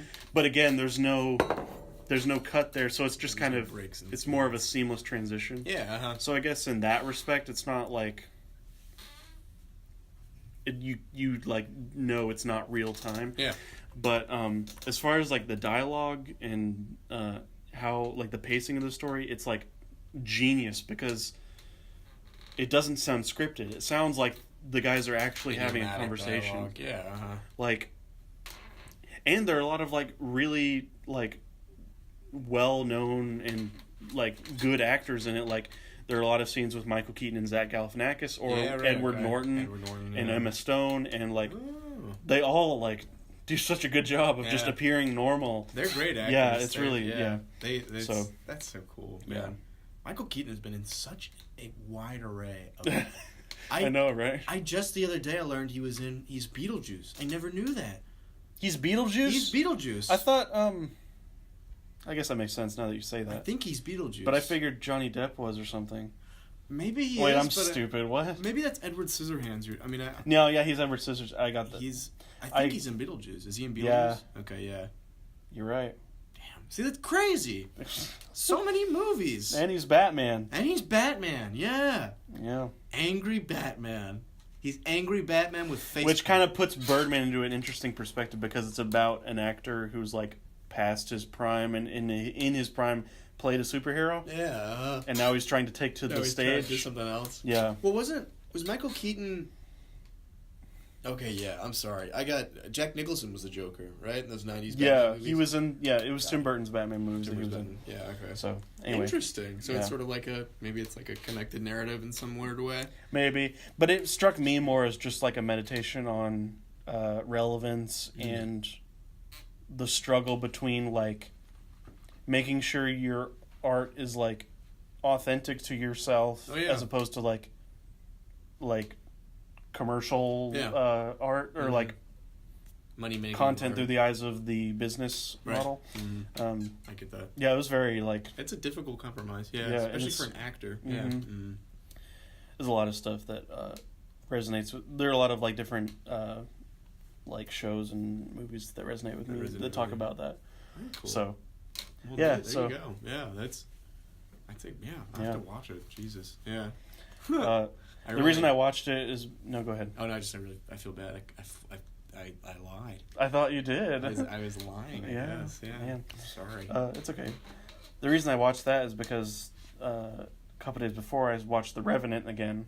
Ooh, is that good? Which I saw in theaters. Oh, it's one of my favorites of all. It's so good. Is it really good? Like, I'm glad this is the one that Leo won his Oscar on. Like, so he's deserving of one for this one? Yeah, he did such a good job. That's good. It's not filmed as if it was one take, but there are a lot of long takes. Yeah. It's the same cinematographer. Okay. So, So like and the same director, design. So they worked closely together. That's cool. Now, what role does the bear play? Because I hear it plays a role, and I'm curious. It plays the role of a bear. What you think its importance is in the greater arc of the movie? Oh, I didn't take it as metaphoric or anything. Oh no, it's not. I'm totally. It's literally just a story about a guy who gets mauled by a bear and seeks revenge. I just heard there was a bear, and it was like, oh my god, like. Well, like it is very like intense, like, and that is one of the long takes. Like he just finds himself in a forest, and then there's a bear, and he gets attacked by him, and you see it in real time happen. Jesus, and it looks very real. Poor Leo. It's awesome. Have you ever seen Django Unchained? No. So apparently, there's this scene in Django, in which Leonardo DiCaprio smashes like a goblet, like in a fit of anger. Yeah. And while filming, he smashed it, real glass. He like lacerated his hand. Oh my god! Kept going. Jeez. Didn't stop, and he like that's dedication. Started picking out glass from his hand while he was reading his lines. Did that make the final cut? It made the final. It's in the movie. Wow. But that's crazy. So it's true that he really he's endured a lifetime of pain in front of the camera rather. Yeah. Yeah, for this Oscar. Yeah, I've read a lot of stuff about The Revenant, and there were interviews where not only him but several actors, including Tom Hardy, said that like this is one of the most intense filming experiences that they've had, especially because the director, Mr. Iñárritu, however you say it, I think that's it. He fought for as little CGI as possible and as much on location shooting as possible. So they shot in Canada and Argentina. In winter. God, in the dead of winter. Wow. Yeah. And you can see it. Like it really gets the job done. It's so good. That's unbelievable. And this and also the score to that film I like even more because it's by a Japanese ambient composer named Ryuichi Sakamoto, who also worked with Alva Noto and Bryce Dessner of The National on the score. Huh. It's so amazing. Great. It's so what cool. An ensemble cast. Yeah. Wow, that's so cool. I have to. It's really fun. Too. It's really great. So where would you put? Would you ever consider doing, if you haven't already, made a movie list? Yeah. There's actually a mode on Topsters where you can do movies. Really? So I have a 50. Oh, fantastic! Movies. What can you go down? I want to see. Oh, here, I guess. This is mostly in order. Yeah. Nice. Yeah. And these are all. I mean, these are all like. It's a great mixture of movies, old and new. It's like either my style is pretty much like either Coen Brothers, modern artsy movies or old cult movies. Yeah. It's a good mixture of right. You get Tron and the Spike Jonze Her. Yeah. Yeah. That's the best. Yeah. That's great. Like when people ask me like how I would describe my taste in movies, I say Melancholia and Juno. It's great. It's a pretty good summation. Yeah. Yeah, but like the ones that affect me, like this is my favorite Nolan one. Oh yeah, it's a great Nolan. I love Blade Runner when I saw it first. It's a great one. Yeah. I watched Grand Budapest again recently. Did you see 2049? Yes, I did. Oh my god, I liked it too. So good. Yeah. That's awesome. And It's just a really good-looking movie. It's such an oh my god. Cool. The set designs are unlike anything I've ever seen, and it's just it's great acting and. That was one of the best. And I love how movies long I've it is seen. too. Oh yeah, it's such an investment. Yeah, but yeah, I think okay. So Grand Budapest. So that's your favorite Wes Anderson movie then? Yeah, probably. Yeah. That's a good one. We also have Fantastic Mr. Fox and Moonrise Kingdom down here. Fantastic, good picks. Also from Lars von Trier, we have Nymphomania. Yeah. Okay. Yeah. Which. Oh, and you got Good Time too. Great. Well, that was just because my last few picks were like. Movies that you were like, oh, that looks good. Yeah, they're pretty good. Yeah, Good Time is really good. It was probably my favorite movie last year. It's a good one. Yeah. You got my favorite Pixar right here. That's a great Pixar. And that was such a good Pixar. Yeah, and my favorite classic Disney is right here. Classic Disney. What is it? Lion King. Oh, there you go. Yeah. I got the other Tron here. Classic. Oh, is that Legacy? Legacy, yeah. Which one do you like more? This one. Tron. Okay. Well, I don't know. I mean, obviously they're ordered this way, right. and I think this one is That's ultimately better. This way. But for after I'd seen this was my favorite movie ever for years. For a while. It's a great movie. Granted, I was 15 when that came out, so that's true. I mean, I was a sucker for Daft Punk and Neon. Yeah, so. And you get a lot of that in that movie. Yeah. Let me tell you what, no shortage. And I just love Jeff Bridges. So. It's so cool that he has that sort of Mark Hamill-esque aging to him. That's very rustic but still respectable. Like he's still and Harrison Ford too. Oh, that's true. And Harrison Ford. I mean, yeah, right. And I'd see that was one of the coolest plot points in 2049 was that he came back and it was that story revived. I loved it. It was so cool. Really good. And so let's see. So you got is Oh Brother the first Coen Brothers movie? Yeah, this is my favorite Coen Brothers. It's a fantastic Coen Brothers movie. That's a great cast. I'm a huge George Clooney fan. He's great. Yeah, I'll tell you, man, you got to watch ER. That's one of his best roles as a brother. In that one, yeah, it's so good. I love with the hair polish. It's so good. Yeah, how that's like a little subplot. That's so great. That's such a good. Also, movie. George Clooney. We got Ocean's 11 here. Ocean's 11, Fantastic Mr. Fox. Yeah. Great picks. You gotta watch ER, man. I'm telling you. Okay, you gotta watch it. I'll get around to it. That was what made him famous. He is in his adolescent prime, his prepubescent prime in ER. I believe it. It's good stuff. So we also have some. Speed Racer is a weird pick that people get confused by every time I bring it up. Have you seen this? I haven't seen it. No. It's by the Wachowskis. Have you seen it? Oh, okay, same people who did The Matrix and Cloud Atlas and fantastic filmmakers. Yeah. The most colorful movie you will ever see. Really? By far. Okay. 2008. When I saw it in the theater, my dad, when we walked out of the theater, my dad said it was like someone puked Skittles all over the screen. And see, it's crazy editing. It's so weird. It's that great. Yeah, that's one of the things that seems like Speed Racer is so well known for. It's just bright, vibrant comics. Yeah. Like Bazooka Joe-esque. When they move over to the live action, they don't lose that vibrancy. It's still there. It's crazy. That's cool. Yeah, it's kind of weird. I gotta check that out. Yeah, movie that'll give you epilepsy. Yeah. Yeah. Pretty much exactly. That's cool. Yeah. I think we should move on because we're kind of cutting into the album. Oh, that's true. Yeah. Okay. Because I got a lot of stuff to say. Let's do it. No, I'm sorry. Yes, no, please. that's okay. Let's. But yeah, evaluation. Good list. Good list. Yeah. Thank you. Big fan. We need to look at your lists. I'll have to make some lists. I have to make some lists. Here, I'll send you this website. It's really easy to make in your desktop. Can you just craft them? Please. No, I'd love to. Yeah. All right. So, our final album today. We've been putting it off. Yeah. I feel really bad because it's now 9:20 and it's okay. I liked what we were talking about. Okay. We'll do you want to do another intro? No, we're good. We'll just go straight into it. Intro lists. So, I mean, we can do another intro if you want. Let's do. Here, we're ready. Yeah, ready. 1, 2, 3, 4.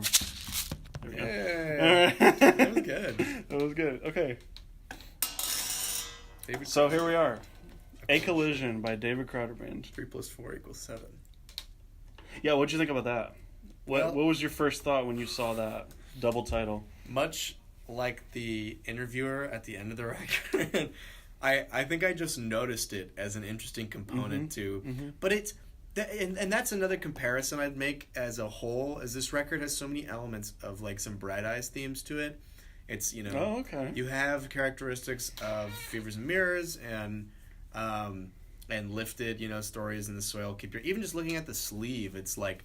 Yeah. But it's these great, like, seriously, like, endearing folk records that, I mean, they really, like, stretch themselves out. And it's just... All right, so I'm going to go into the history of this band. Please. So what's your experience with CCM? Yeah, do you have any experience? I was aware of Scylla when I was younger, but besides that, I'm like, I kind of know, like, no, I'm just gonna say no. Not at all. Yeah, that's okay. So this was all I was allowed to listen to until maybe like 10 years old. Yeah, maybe a little longer than that. But it was all CCM.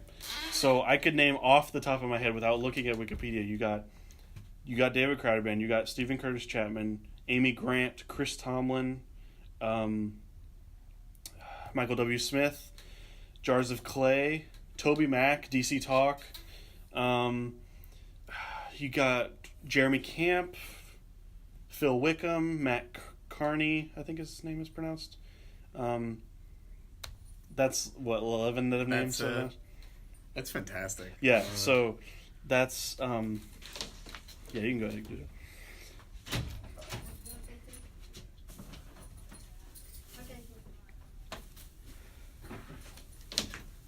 That's it. I mean, yeah. Yeah, so it was all I listened to. Clearly had a big influence on you when you were younger. Yeah. Not just because of like it's what I listened to when I like on my own time, but like I went to church every Sunday and what we played were like covers of these songs. It wasn't like, I guess I was a part of like what you would call the modern like Baptist sector. So it wasn't mass or anything. It was the worship service. Yeah. Kind of just sat down and there was a rock band who played, And the drummer had like sound guards. Yeah, he had a cage. He still does. Monitors. That's pretty sick. Yeah. So I'm going to show you the first song I ever remember hearing in my life. Really? Was by Stephen Curtis Chapman. Okay. 1999, and it's called Dive. Ooh. And it is the most 90s thing ever. Song. You'll be able to hear it from the opening like drum loop. Oh gosh. It's called Dive.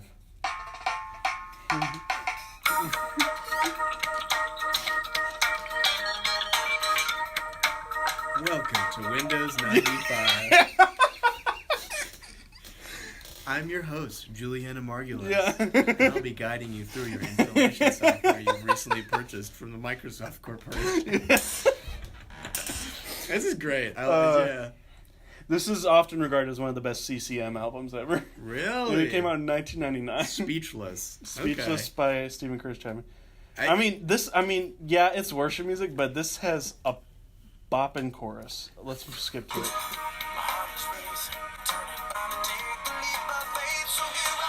I'm diving in, I'm going deep, in over my head I wanna be, caught in the rush, lost in the flow, in over my head I wanna go, the river's deep, the river's wide, the river's wider, reaches out, so sink or swim, I'm diving in. Yeah, anyway. That's pretty cool. So, yeah. That's cool. So this is one of the first guys who my dad, like, introduced me to. He had music. He was probably that kind of guy that was like, I'm going to put Dive at the front of the record. They're not going to know what hit him. Yeah. Yeah, he probably said that. His origin is in Nashville. Oh. So there you go. Born in Kentucky. Yeah. Raised in Nashville. Yeah. So that's a slapping chorus. Yeah. Yeah. So a lot of these groups were, let's find contemporary Christian. Kind of work together. A lot of these groups were from kind of where we are. Yeah. From where we live. Yeah. And David Crowder, I don't know if you know in particular, from Waco. Right out of Waco. Oh, there you go. They met at Baylor. Okay. Oh, so, fun. Yeah. That's cool. So it's like a Dave Matthews Band. Kind of, yeah. David started the band when he realized that half of the students at Baylor weren't attending church. So they started a church. They started doing worship services.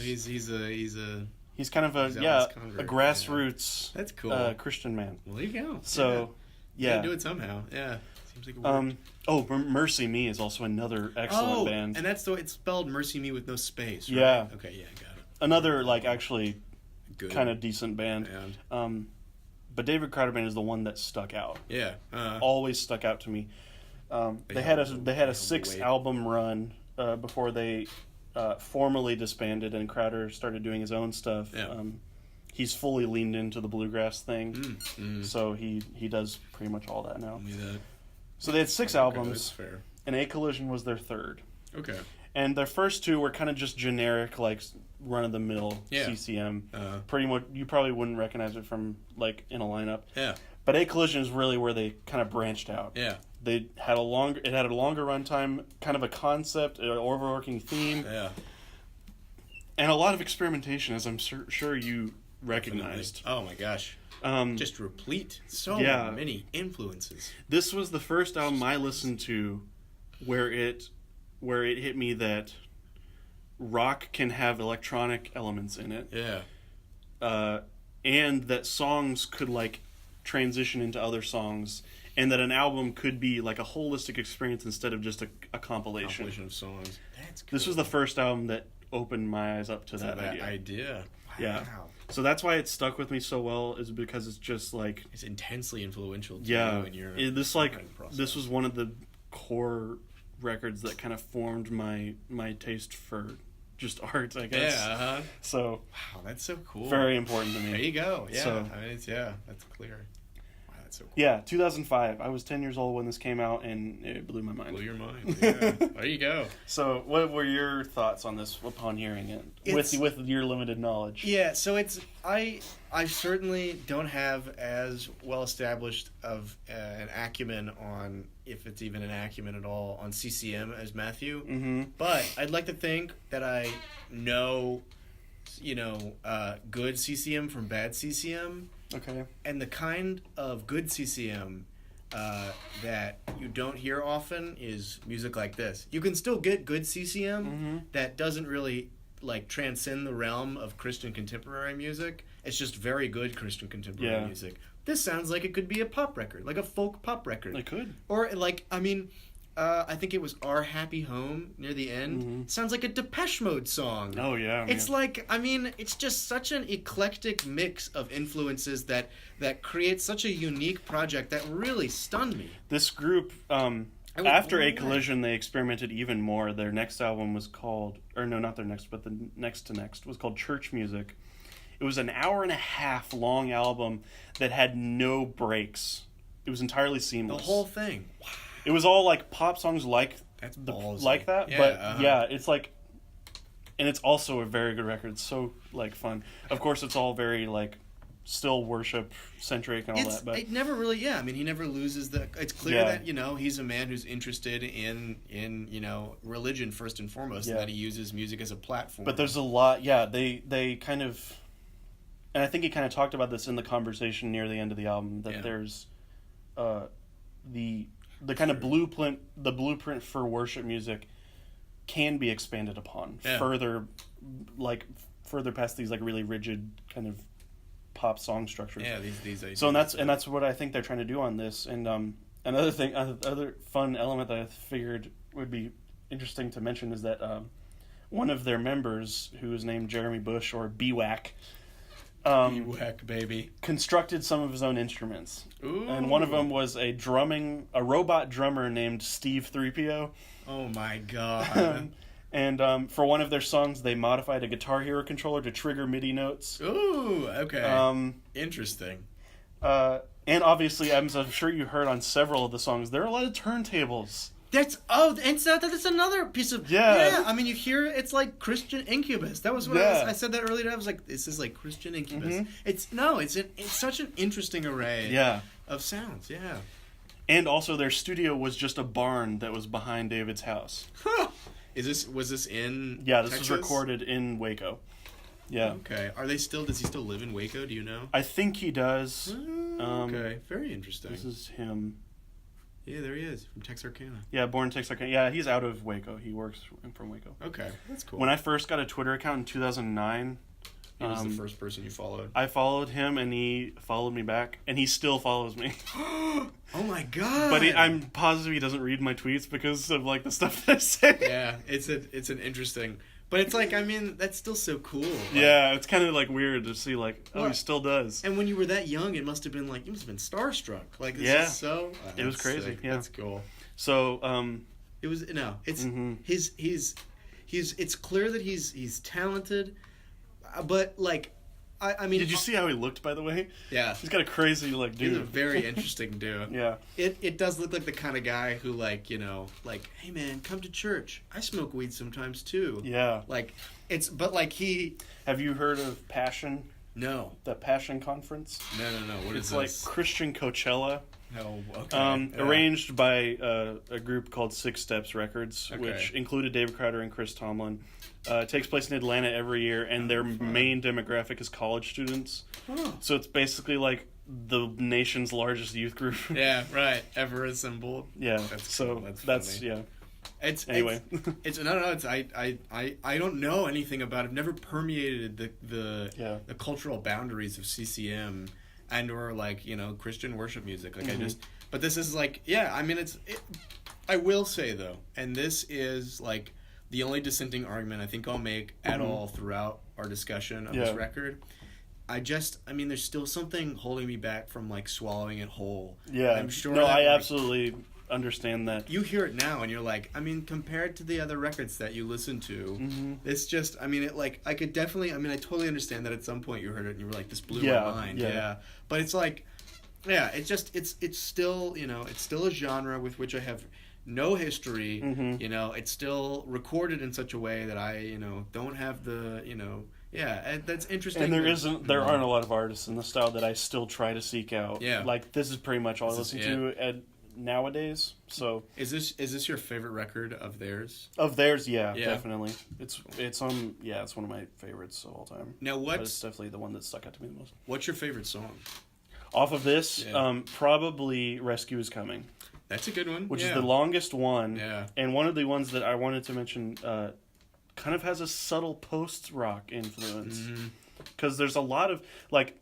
You get that, too. This is, like, just kind of pop rock, but they really do a great job with, like, emotional build and climaxes. Definitely. Like, especially because of the subject matter, you have to make it this kind of really lofty, heavenly thing. You are holy, yeah. So, that was another thing I wanted to point out. I wish that there was never a CCM song that had the word holy as in WHOLLY. It's true. Because I'll always confuse it for HOLY. Yeah, that's what, when I first heard that, I didn't realize he was saying holy. Because it just sounds like he's saying, I am holy. Holy, yeah. But then he's saying, I'm wholly yours. I'm wholly yours. Yeah. It's like, but it's, you make it right. So this is a good point. It's a variety. I really sidetracked there. It's a variety of interesting styles. And he definitely expands in these songs. He expands in a number of different directions. He encompasses a broad area of sounds, of influences. And so you hear something sort of like post rock near the end. Some near the beginning had sort of like a Come On Feel the Illinois sound in particular. Yeah, did you notice anything? I think it was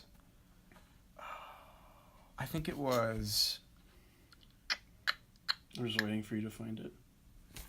Maybe I won't. What? Can you lead me on to it? Track 11 is called "Oh God, Where Are You Now?"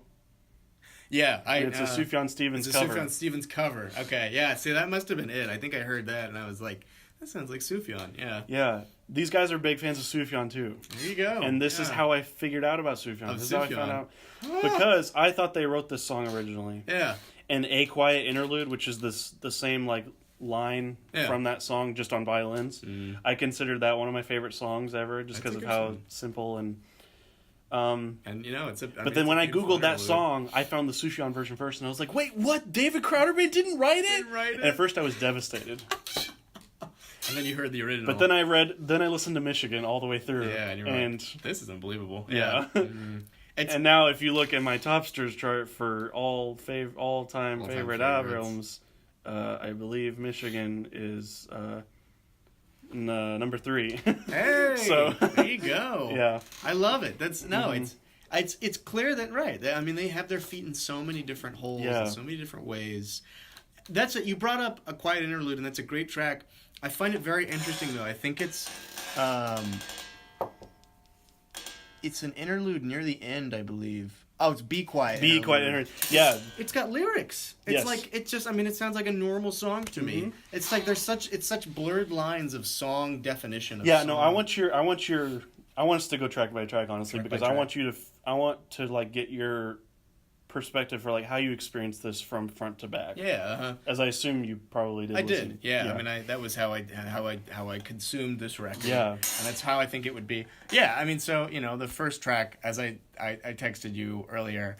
Yeah, it's a great start. It's fantastic. It was it was one of the first tracks that introduced to me like you could have a song just be like a field recording background of anything. Noise. Yeah, field recordings. It's a recognizable genre of music. Yeah, and it's cool. No, it's he's playing a recording of a classic song. Yeah, and then he takes the needle off and walks downstairs to the piano and starts playing "Come and Listen." It. Yeah, right. It's neat. It's right, and so then you fade in. And "Come and Listen" is a great track. I particularly loved the like slapback he had on his vocals. That was really like. Yeah, if you listen stuff. closely, it starts from him, like it being recorded as if he's like in kind of a empty hall kind of room, and then it eventually fades into a studio recording, and then the strings come in near the end. Interesting. Yeah. So I guess I didn't. It's. Of course, yeah. This is more. It would take more listens to kind of soak that in. Pull these things out. Yeah, I mean it's great. Like it's a great thematic basis, but it is. It's like it's still really good songwriting. Which brings me to my next point. As you described earlier, and when I say earlier, I mean not at a point during our recorded podcast. When we were texting. Yeah, while we were texting, he put all the singles at the beginning. Yeah, the singles are at the beginning, pretty much. Which is what an interesting... I mean, like, I get the idea that you want to sort of, like, gravitate towards the beginning for the singles, but, like, you just shove them all one by one next to each other. It's kind of like an interesting, like, strategy to, to retain the truest, most musically, like, committed listener base you can. I think the reason they did that is because... I mean, obviously, before they released the album, they chose these songs beforehand to be released as singles. Yeah. And they obviously were a huge hit in the community. Yeah. They reached Billboard 1 on the Hot Christian. Or whatever. There you go. And they performed them years after. But I think they might have been skeptical that the casual CCM listener might not have gotten into this more experimental half. Yeah. So they kind of stuck all the accessible stuff at the beginning and kind of eased you in to the more experimental. What it kind of reminded me of just now that I thought of was Kate Bush's "Hounds of Love," which is separated into two sections. Yeah, the first part being the singles, like "Running Up the Hill" and "Cloud Busting" and "Hounds of Love." Right. But then the second part is like a story album kind of. Yeah. So it's a little You drift off into something that's a little less. Right. I doubt that's what they were drawing inspiration from, but it's a comparison. Yeah. So. But that's I mean so you get "Come and Listen" and "Here's Our King," another great single. It's which great. one of these like four is your favorite that I really like? From "Here's Our King," "Holy Yours Forever and Ever," etc.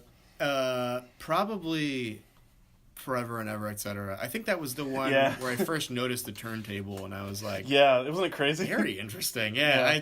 It's such a cool. I mean, and it works well, and it's an interesting like bridge to more experimental. Not just like the turntables, but like. Just the drum programming in general all over this record. That's true. There are a lot of parts on "Forever and Ever" and "A Beautiful Collision" and "Do Not Move" where there are like samples of cymbals that are like cut off. Yeah. They really loved playing with glitch. Yeah. I think. To sort of edit. It's this neat. No, it's this neat sort of like, it's this neat foray into like some elements of experimentation. That's. I'll have to re-listen to that. I see it right. It's just it's full. It's chock full. Yeah, there's a lot of stuff of so many interesting elements that like if you notice them and then like consider them in your greater analysis of the record, like it truly does influence the way you hear these songs. But It's great songwriting. Yeah. I agree. When I first heard this album when I was 10 or 11, that was a standout to me forever and ever, just because it was so like high energy and fast paced, and I loved the idea of it being like etc. Yeah. It's because at the end he just keeps saying forever and ever and ever and ever and ever, and it could have gone on forever, but then it ends with a record skipping. That's right. At the very end. Yeah. Which, just excellent. It's a neat little touch. Yeah. Oh, it's right. It's again, it's sort of this transitional element into more experimental songwriting, which I think you first get on A Beautiful Collision. That's where I like. Yeah. That's sort of like, it seems like a single and like, a 7-minute drone track had a child. That's kind of what this is another one of my. This is probably one of my favorite tracks. It's a good one. Yeah. It's basically the title track. It's where they got A Collision from. Right. A Collision. It's just such a well written song. It is. And the very end. Did you like the very end of this song? Is where it gets really like experimental, and there are a lot of like. Here, I'll play it. I have I have it downloaded. I want to just play it up. I want to hear. Just listen to this little glitchy part. I have to. But they leave in a lot of just like noise and kind of random incidental elements. Yeah. So at the end of this beautiful collision, after the biggest climax, it's a big climax. The drums start getting glitchy.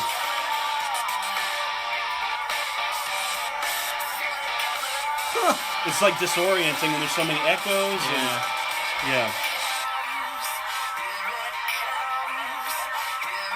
Yeah, it's like kind of psychedelic for a Christian rock song. It is. It's sort of it's a really interesting sound experience that right you don't get on most pop Christian rock. Yeah. It's still really good songwriting, and it's something to definitely consider. And you make a really good point of this. Is it's still Christian rock. It's something that you could arguably anticipate, at worship. You could hear, at some retreat. It's like, especially in Texas. It's very interesting stuff. Yeah. When I was a kid, back when I really was trying to hang on to my roots as a Christian. Yeah.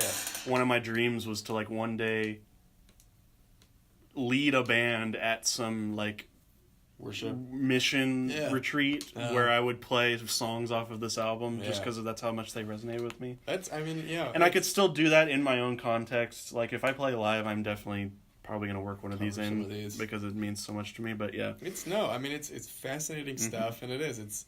That was another thing is I could absolutely hear how it influenced your songwriting. Yeah. When it's right. It's these elements that like, it's these, these great embellishments of electronic, accoutrement, and it's like, really great electric guitar sounds. It's great drumming. It's I heard a lot of. And as we'll get into in the the middle portion of this, there's a little bit of bluegrass. That's true. There is a lot of bluegrass. I wouldn't say this was the album that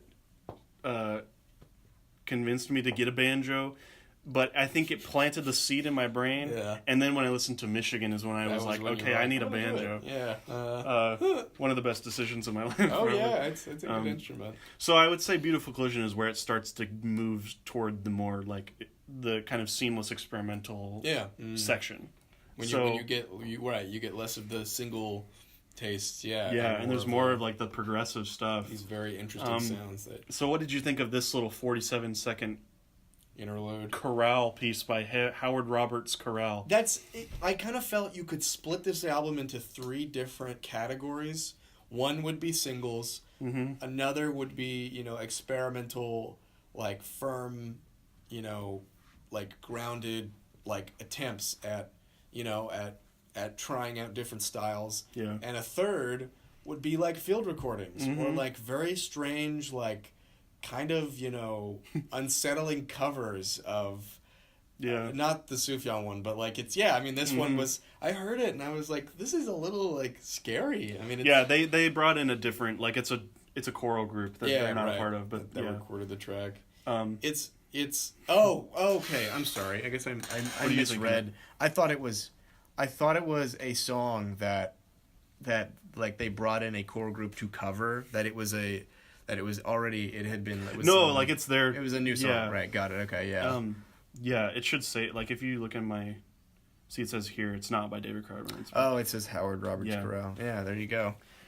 But did you notice that this track led into to To Be Lifted or Hope Rising? And there was a segment of the file that they had on a loop underneath the acoustic guitar part. Oh, yeah.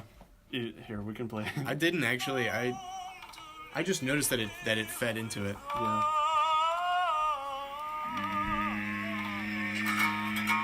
Yeah. You'll hear the scratch in a second.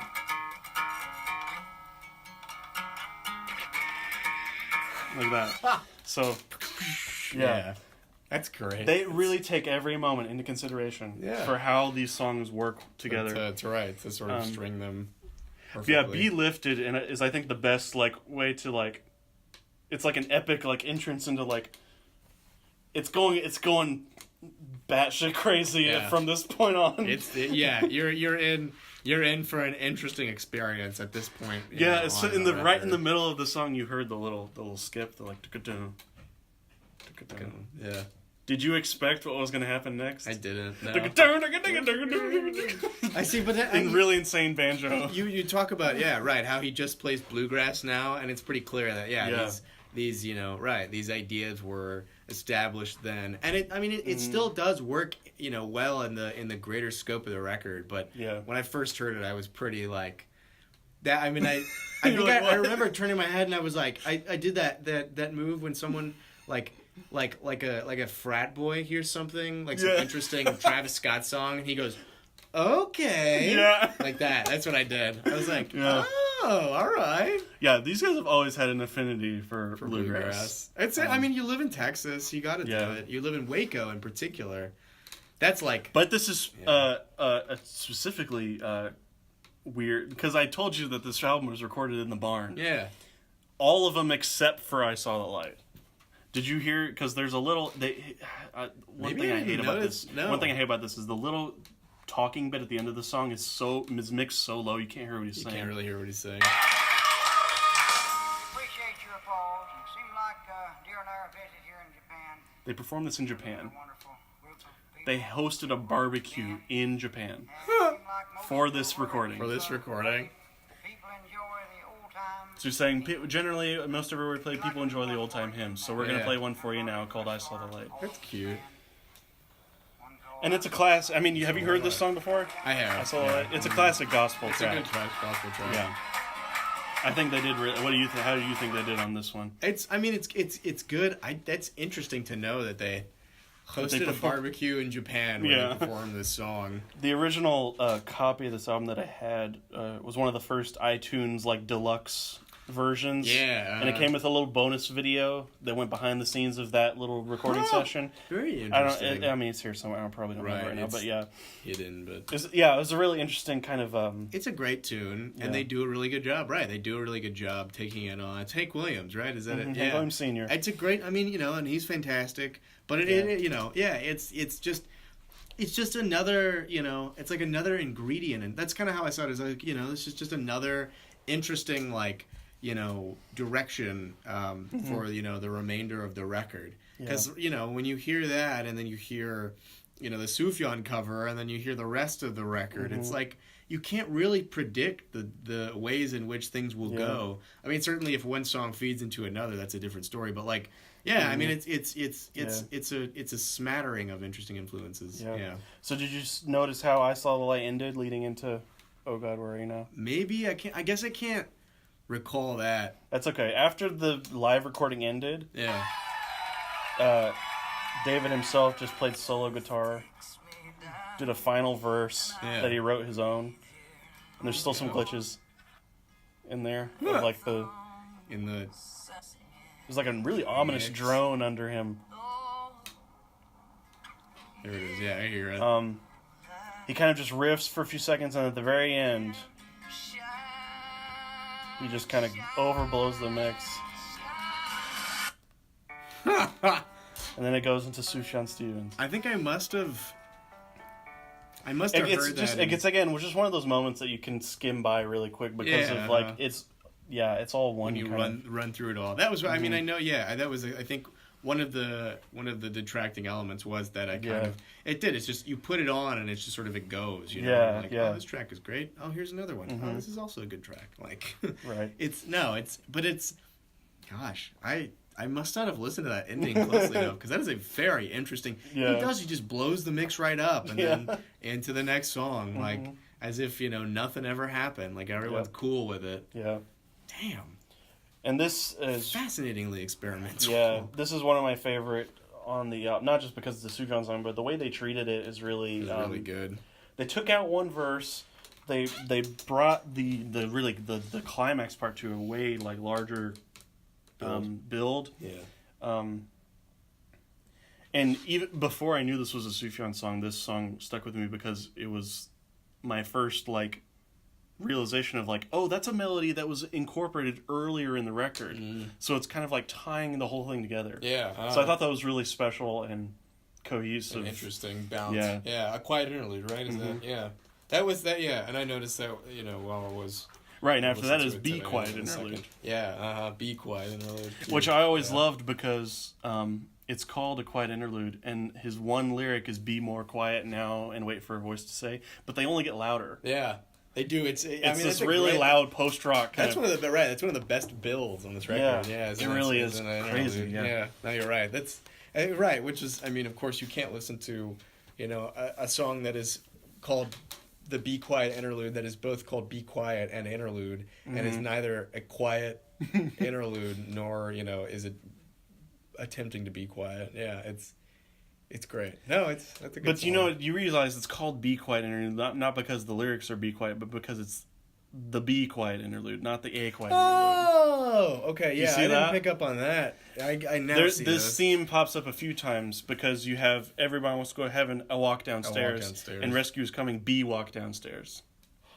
And then subsequently, after the release of this record, they released a kind of B-sides collection entitled B Collision. Okay. Or B is for Banjo, or B-sides, or Bill, or perhaps more accurately, The Eschatology of Bluegrass. They got that like multiple title thing from Sufjan, I think, because he had those super crazy those unbelievable titles. Yeah. That's by the way, this is supplemental. Listen, this is so good. This is also there are a lot of the Beautiful Collision B variant. They do a full version of Everyone Wants to Go to Heaven. They do this song called I Can Hear the Angels Singing. It's like way more like subtle and restrained and like so gorgeous. It's still a really nice track. Yeah. I never picked up. I guess I noticed that the melodies were carried and that it was like it was I guess I hadn't paid enough attention to the titles. Yeah, that's fantastic. Oh my gosh, I know so much concept. Great, yeah. These little weaving needles of of yarn through this record. Yeah. So what did you think of like this portion? It was nice, yeah. These are like the really ominous sounding songs. You got Do Not Move, which is another one of my favorites. That's a good one. It's like so... And then Come Awake I thought was a really good song too. And yeah, that one's kind of like a...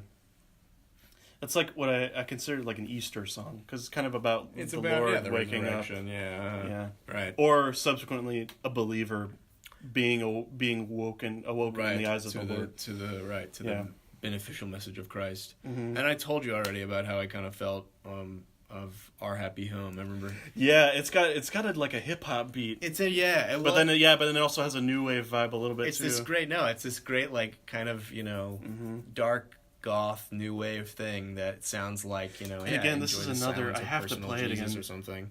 Yeah, exactly. The ending is this is another example of like two elements that you never expect working together, but they do. There's this like hip hop sampled drum machine and a banjo in the same line. Okay.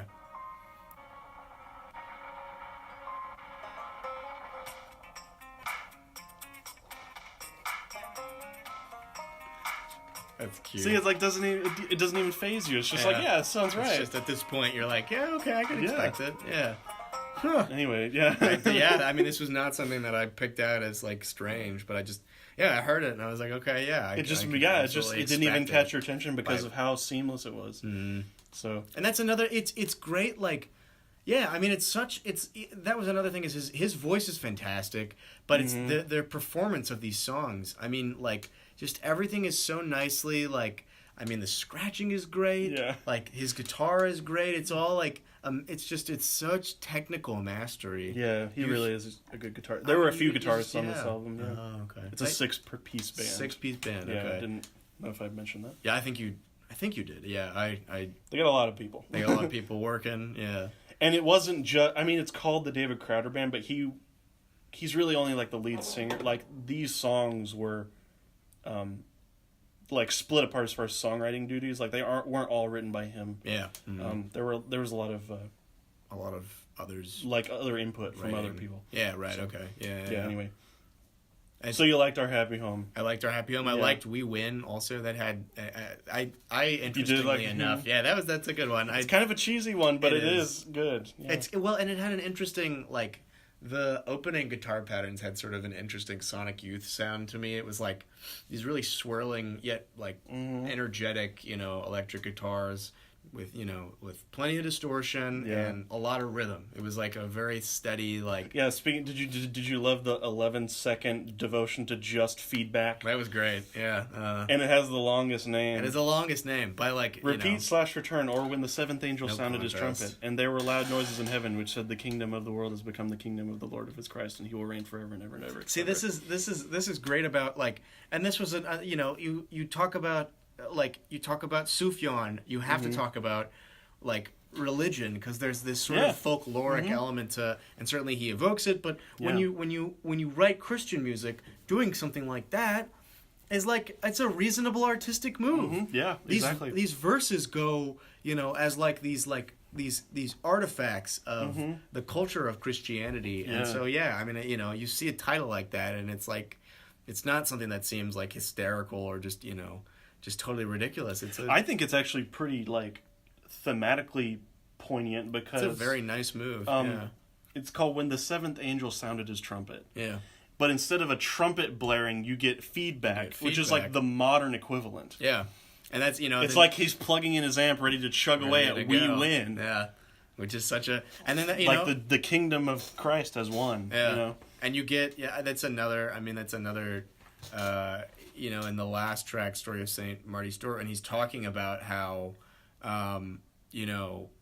like the sounds of the songs represent different characters in these stories, and he's like... Are you talking about the Lark Ascending, or the conversation in the Lark Ascending? I guess the last This track is a bonus track, don't pay attention to this. this. Yeah, the Lark Ascending, where he's talking about the lark, and he's like, and there's this, the soft melody in the background, it's sort of a lark... coming to it's it's very deliberate instrumentation. It's the inclusion of an interview. Yes, right.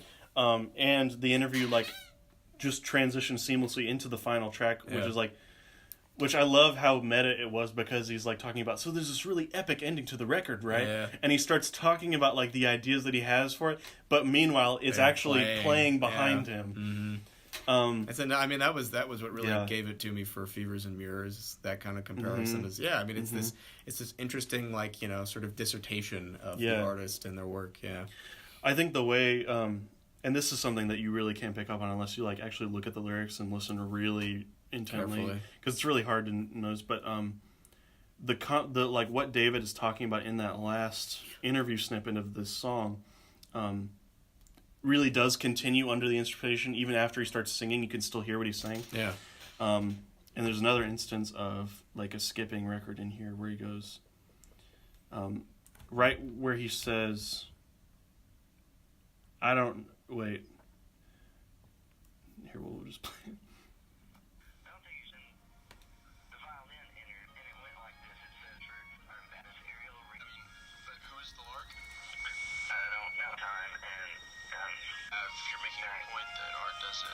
So he's basically talking about how the lark is kind of an open-ended kind of artistic idea. Motif. Yeah. And the interview is really not grasping it.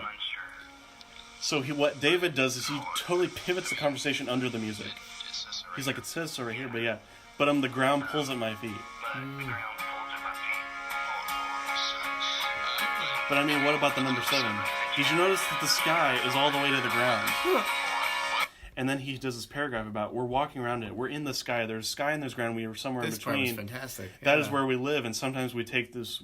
Some of us take wing, and when they do, when their feet leave the ground even for a second, they pull the rest of us with them. And when we rise, when we notice that the sky has been around us all along, and we've been walking into it, it's this constant collision, divinity and depravity.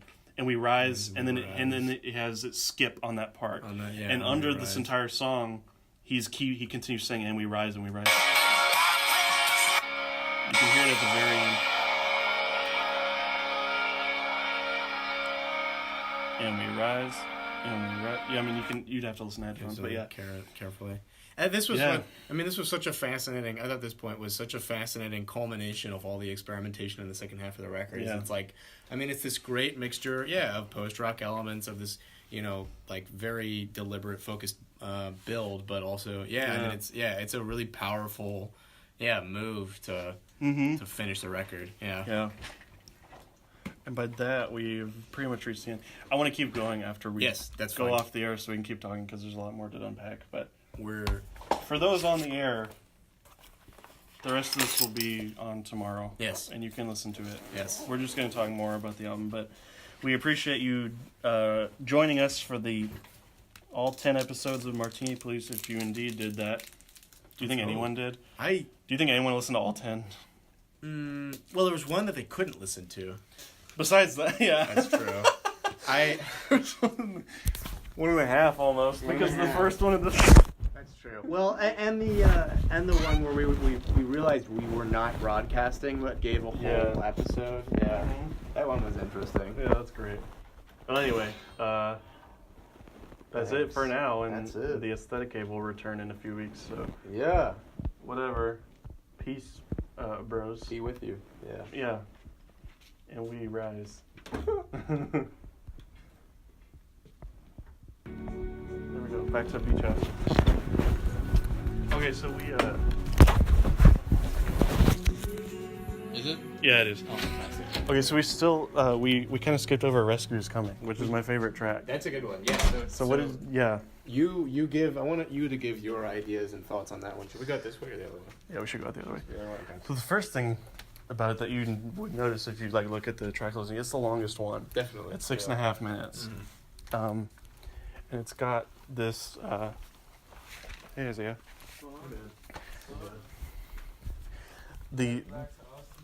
I am. Yeah, I'm going into Saturday, man. Mm-hmm. I will miss you all. Yeah, thanks for the time I had this summer. The security guard, I think, is probably gonna kick y'all out in a little bit. Yeah. Oh, did you see him come around? Yeah, he did. I think it's still 10 until next week. Until next week. I'll see you, Isaiah. Nice to meet you. Yeah, have a good fall, man. I'll see ya. Yes, no, definitely, please. I'll see you. Have you seen Isaiah talk on Facebook? No. Oh, about the Christianity, right? Oh, I'm saying in general. Oh, the way he types is not at all like he talks. The way he talks. He sounds very sober in text. Right. He has periods and capitalizes properly. Yeah. He made a post recently where he talked about. I think I did see that. Yeah, the Christianity infused. But so speaking of which, Yeah. So we're talking about Yeah. It was a 6-minute track. It had a great build. Yeah, the intro was one of the most tasteful implementations of that kind of glitchy style where he would sample some guitar or some electronic noises and kind of use it to kind of build out the structure for the song that would come after. Yeah. It was an interesting utilization of his. And the song itself is the song itself is really touching, and it's got one of the biggest builds on the album, and it's just literally talking about how there's darkness in my skin, my cover's wearing thin, but rescue's coming. And it's when you hear that that first crash impact of the chorus, it's like heaven's gates are opening up and he's reaching out down to you. I mean, that was one of the strongest climaxes that I had caught in it. It's truly that was another thing is I thought if you wait 6 minutes for this, it's got to be something that leaves such an impact. Yeah. And it truly, when I heard it, it delivers. Yeah, it's such a such a boom, such a loud. Yeah.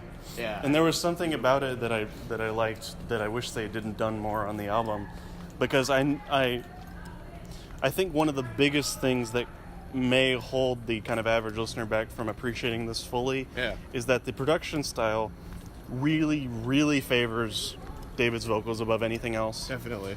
They're always very clean, they're always very upfront, so you hear every word, because that's obviously the most important part. Yeah. But Rescue's Coming actually takes some liberties, and in the second verse, he's got kind of a distortion on his voice. It's kind of obscured. Kind of obscured, yeah. And it really aesthetically, it just works really well in that. Kind of subdued, yeah. Yeah. It was, no, Did a similar thing in Do Not Move as well. That's true, yeah. But that was, I mean, especially on the singles, it was like, I mean, he's got such a perfect, crystal clear voice for such those really loud, great choruses that, that would be, you'd absolutely anticipate. You could hear them in any kind of worship service. It was, he's got that great worship voice. There was always such an interesting tone to it, and it sounded something, like, that you'd hear of like a worship leader. It was just such a special voice. He does have that personality. Of a contemporary worship leader. Yeah, of a youth pastor. It comes through in his voice, I think. But it is. You make it, right. It's always up front in the mix. It's always very clear. Yeah. It's always very loud. Like it's, you have no trouble hearing it. Yeah. Catching the the words that he says. Exactly. Yeah. But I did like that toward the end of the album they were able to incorporate the vocals more into the, like, enhancing the art. Yeah. Without sacrificing the lyrics. Without cutting away at the... Yeah. I wanted to talk about Do Not Move as well, because I feel like that's an incredibly, like, ominous track. Yeah. Because it's like... It's pretty brooding. It's talking about not moving and breathe in deeper now. And that was one of the first... I think that was one of the first, like drone-esque influences that I heard in the... that was where it really struck me, was that, that you have this element at play here, and that continued on into some of the later tracks. But it was like, I mean, it's such a... It's like anathema for Christian music. Yeah, like, and the beginning of that one, too, is still, like, it's one of those examples of, like, it starts with this, like, really intense string, like, and then there's, like, glitchy electronics, like, making its way into that and then just, like, hits you in the face with this really hard It was a great riff. bang. Yeah. And that's it. I mean, that was it. But I that one, I think I didn't recall too much besides the fact that it had this interesting droning quality that I don't think was really present on the rest of the record, but or at least wasn't present in that way. Right. But still, that was like the introduction to it. Yeah. Yeah, there's a lot of I would even, going further into like the post-rock comparison, I think there's some elements of their music that you could draw to like Sigur Rós. Yes, definitely. I could totally see that. There's one moment in Do Not Move where all the instrumentals cut out except for this like sampled piano. Yeah. Like chord progression that's really, really distorted, really lo-fi, kind of in the background, and David's voice does the same thing. And then there's this like tremolo effect on it where it's like it's like really shaking. It reminds me of something that's happened in a few Sigur Rós songs where Sorry. Oh, you're good. Did you get something? My shoe. Yeah. I'm good. Interestingly enough, I thought that was a nail. Oh shit! It was like, there's a rusty nail in my fucking. Oh, that's great. Sandals off. Yeah. This episode is brought to you by, what's the disease you get when you... Tetanus. Tetanus. Yeah. This is brought to you by tetanus. Don't get that. Don't get that. Don't get it. Yeah. It's bad. You just go, don't get that. And it's just in quotes with the trademarks. Tetanus. Yeah. Don't get that. It's, and that's, it's, that, the like, that glitchy sound that ends up in every song in some way is always like, it's such a like traveling component of the record that, I mean it is that always seemed like at the forefront of an argument for like the experimentation that was omnipresent in the record was this great this sort of computerized and Do Not Move is where it's like you can definitely hear it. Like anyone who would listen to that song would go, oh, what is that like neat chopped up, tone? Yeah. Yeah. Mm-hmm. Yeah, that's really cool. That was a really good song, and I mean, it does definitely hold its weight as a. It never really, even in the second half of the record, it never really left a realm in which I could never see it like being appreciated by others in a worship service. It was always just like, it was just it strayed further from the pop charts, but it never really strayed further from the Christian charts. It was always such a great embellishment to like Christian music and Christian messages and right. Yeah. Did you? I mean, I guess it's hard to avoid this in a CCM setting, but did you feel that it was like overbearing, as far as like the? Not really. You don't think so? No, I mean the singles are definitely they're one thing. Yeah, like here is our king. Right. Yeah. You're not. No one's fooling you there. Yeah. When you. I thought like the songs on the second half were particularly nuanced because they didn't like the lyrics weren't just like really basic like praise God, we worship you. They were like talking about like more. It was a really elaborate. Yeah. It was like, dealing with like the darker, complex themes. Yeah, like Rescue's Coming deals with the distress you might feel when you feel like God isn't there, or not listening to you, or do not move. Not moving or breathing feels. Sometimes you feel suffocated by the pressures of the world. Yeah, so I think it's kind of nuanced in that respect. So, an interesting thought I had. How would you feel the record would be heard without the singles? Without the first like three. Or the first, I would say, maybe the first like if it started like at 6. If it started at like the chorale one. If it started at like A Beautiful Collision. If it started there. Yeah. I don't know. I don't. It's kind of. I don't think their songwriting would like. I don't think they strayed too far away from their original songwriting blueprint in the second half. Yeah. So I don't think it would feel that odd for those to not be included.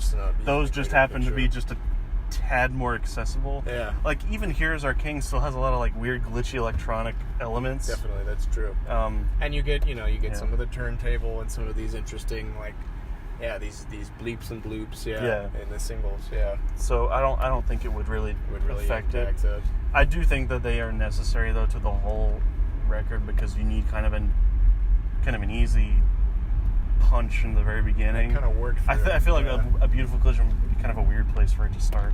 That's a good point. Well, and it's a really nice kind of intermediate. Exactly. It's a really great like. It's kind of like how like if someone's about to do something to you or give you something that's like has a pretty extreme effect, and they say here's a little sample, like okay, here's the real thing, like it had a bit of a like sort of a shallow grab to it, but it was like it's still it definitely had a figure in the flow of the record. You get you get what everyone would be expecting or anticipating, which are these great pop-friendly songs, and then you get the more experimental tracks.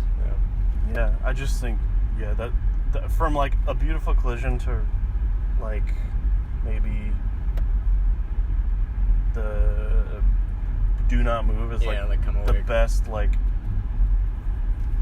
middle, like the best part of the record. It's so like it's so seamless in the way they move from like really hard like riffs to bluegrass like without blinking an eye, and then going to this like really heartfelt like ballads stuff, and then I don't know. It's a tender like interesting variety. I have to say I think my favorite part of that record was from like Come Away, Do Not Move to the end. I think those last couple of songs. It is really that's another part another reason why Rescue's Coming is my favorite track is because the way it ends with the guitar the like recording of the guitar shifting to it sounding like he's in a room. Yeah. Like it was at the beginning of the record, and then you hear him walking away, sitting down at a desk and picking up the phone to start the interview. It's kind of like the story of the record is finished and then the interview begins, and that's a whole separate. Mm-hmm. Right. It's a very deliberately crafted record. Yeah. Everything was so, nicely laid out plans, and it's just like you couldn't hear it without such a detailed map. It was just, that record would be nothing if, it didn't have all these great, and then you talk about how the record is influential in the sense that it's, it's a concept album.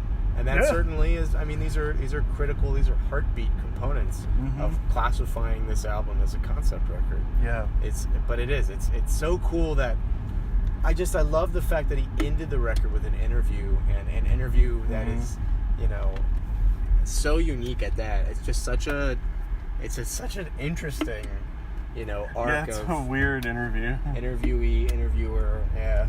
It is. It's a very, very interesting interview. The weird thing that struck me about that interview is like David seems very dismissive of what he's saying. There was a part where he was like, "What's the deal with the songs between the real songs?" Yeah, right. And he's like, "I don't know." And he's like, "Okay, well, let's move on." Right, let's push on. Yeah. It doesn't even give him the time of day for that. It could. And it could even be maybe it's some kind of weird, entrenched commentary on the pop fan base of contemporary Christian artists. Yeah. And and the more experimental, explorative fan base of contemporary Christian artists. Maybe it's sort of the this is what I see, and this is what you see, and yada yada. But it's definitely a substantive component to the story arc of the record. Yeah. But he's very. I remember particular when he's just at the beginning where he's what's up with the double title thing? Is there some message to that? Is it is that an atom on the front cover? And he's the shortest, simplest answer is so snide. I know. No, it's actually just everyone kind of thinks it's an atom, but it's really just a symbol, I don't know. It's great. No, he's great. Yeah. Yeah, he's kind of an interesting guy. It's a fascinating. Yeah. So your overall take. Overall, I was. It left a very, very huge impression on me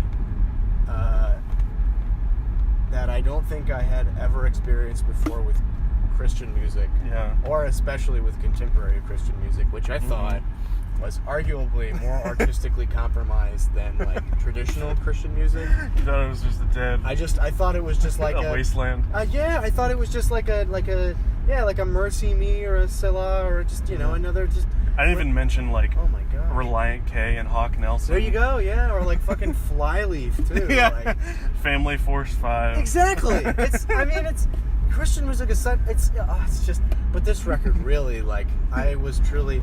I wish I wish I had given it a more thorough listen and been able to attach myself to these themes more closely. Oh, I'm sure it wouldn't be hard now that we talked about it. You can pick up on those things if you listen to it again. And there are all these things that you've described, and I didn't pick up, and now it's I want to hear it again and find them for myself, and oh my God, what is that? Oh shit, let me play that again. It's a great. It's just the gift that keeps giving. It's great songs with all these great thematic pieces that are included that create this great story, this great narrative. Yeah. But on a outsider's listen perspective, it was a very enjoyable record. And were you surprised? I'm glad I listened to it, and I was surprised. Yeah. I was very surprised. Was it what you were expecting at all? Because when you hear that first 20 minutes, it's oh my God, do I have the radio on? Did you have your doubts? I would be lying if I said I didn't have my doubts, but you told me how this was.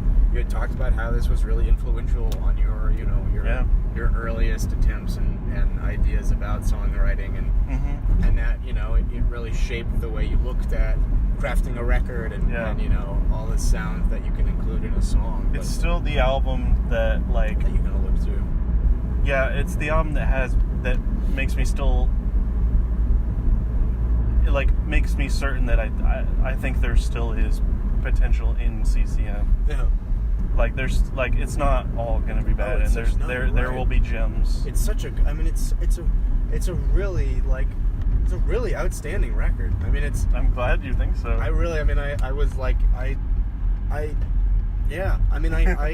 thought it was just a refreshing opinion on contemporary Christian music, enveloped in the form of a very beautiful and rich robust record. It's just it was a really pretty piece. Yeah, I'm glad. What are your final thoughts? Oh well, it's one of the best albums ever made. What? For me. You say that like a salesman. Yeah. Well, This bad boy can fit so much Christian in it. Oh my god. This bad boy can fit so many glitchy guitar noises in it. Yeah. This bad boy right here. Yeah, no, it's one of my favorites of all time. For a long time, it was in my top 10. I've come to terms with the fact that it's as far as my experimentalist standards go, it's still pretty clean sounding and commercial. But it certainly has. It definitely has nuance for an album in its style. It cracks the foundation of contemporary Christian music and sort of unleashes it to something that is a little less tame than anything you hear on the Christian radio. And like I said, it was their kind of. They were popular before then, and they had really popular songs like All This Is For a King. Yeah. And they had that album Illuminate that had a lot of popular Christian tracks on it. But A Collision was really what set them apart as a band, and they continued with that formula for their next 3 albums. I would recommend their album Church Music and their last album Give Us Rest, which was because it was a formal finale and they planned it. They made it especially epic, and it was a 2-hour double album with there's this one part at the end of the first album where it's 7 tracks, and they're called sequence 1 through 7. Jesus. And it's one cohesive there's a lot of section of music. That's another whole nother can of worms. It's a great record. Said this was the 90-minute seamless record, right? Or is that's Church Music? But similarly, right, gotcha. That has a lot of same stuff on it. Same idea. But the one I'm talking about is It's called Give Us Rest, or A Requiem Mass in C, the happiest of all keys. The happiest of all keys. Yeah. That's cute. Is that a bunny? Oh, it's a bunny. But yeah, I love it, and I will continue to love it. It's a great record, and I'm really glad you've turned me on to it. I'm very glad, yeah. As we turn this off, I want to show you that one track from B Collision, because I think it's so good. Thank you for listening to Martini Police. Next week, I'll be bringing in Tim Blakely to discuss Nicki Minaj's Queen in full, except for the 6ix9ine track. Fuck 6ix9ine. Thank you, fuck 6ix9ine, and goodbye. Fuck 'em.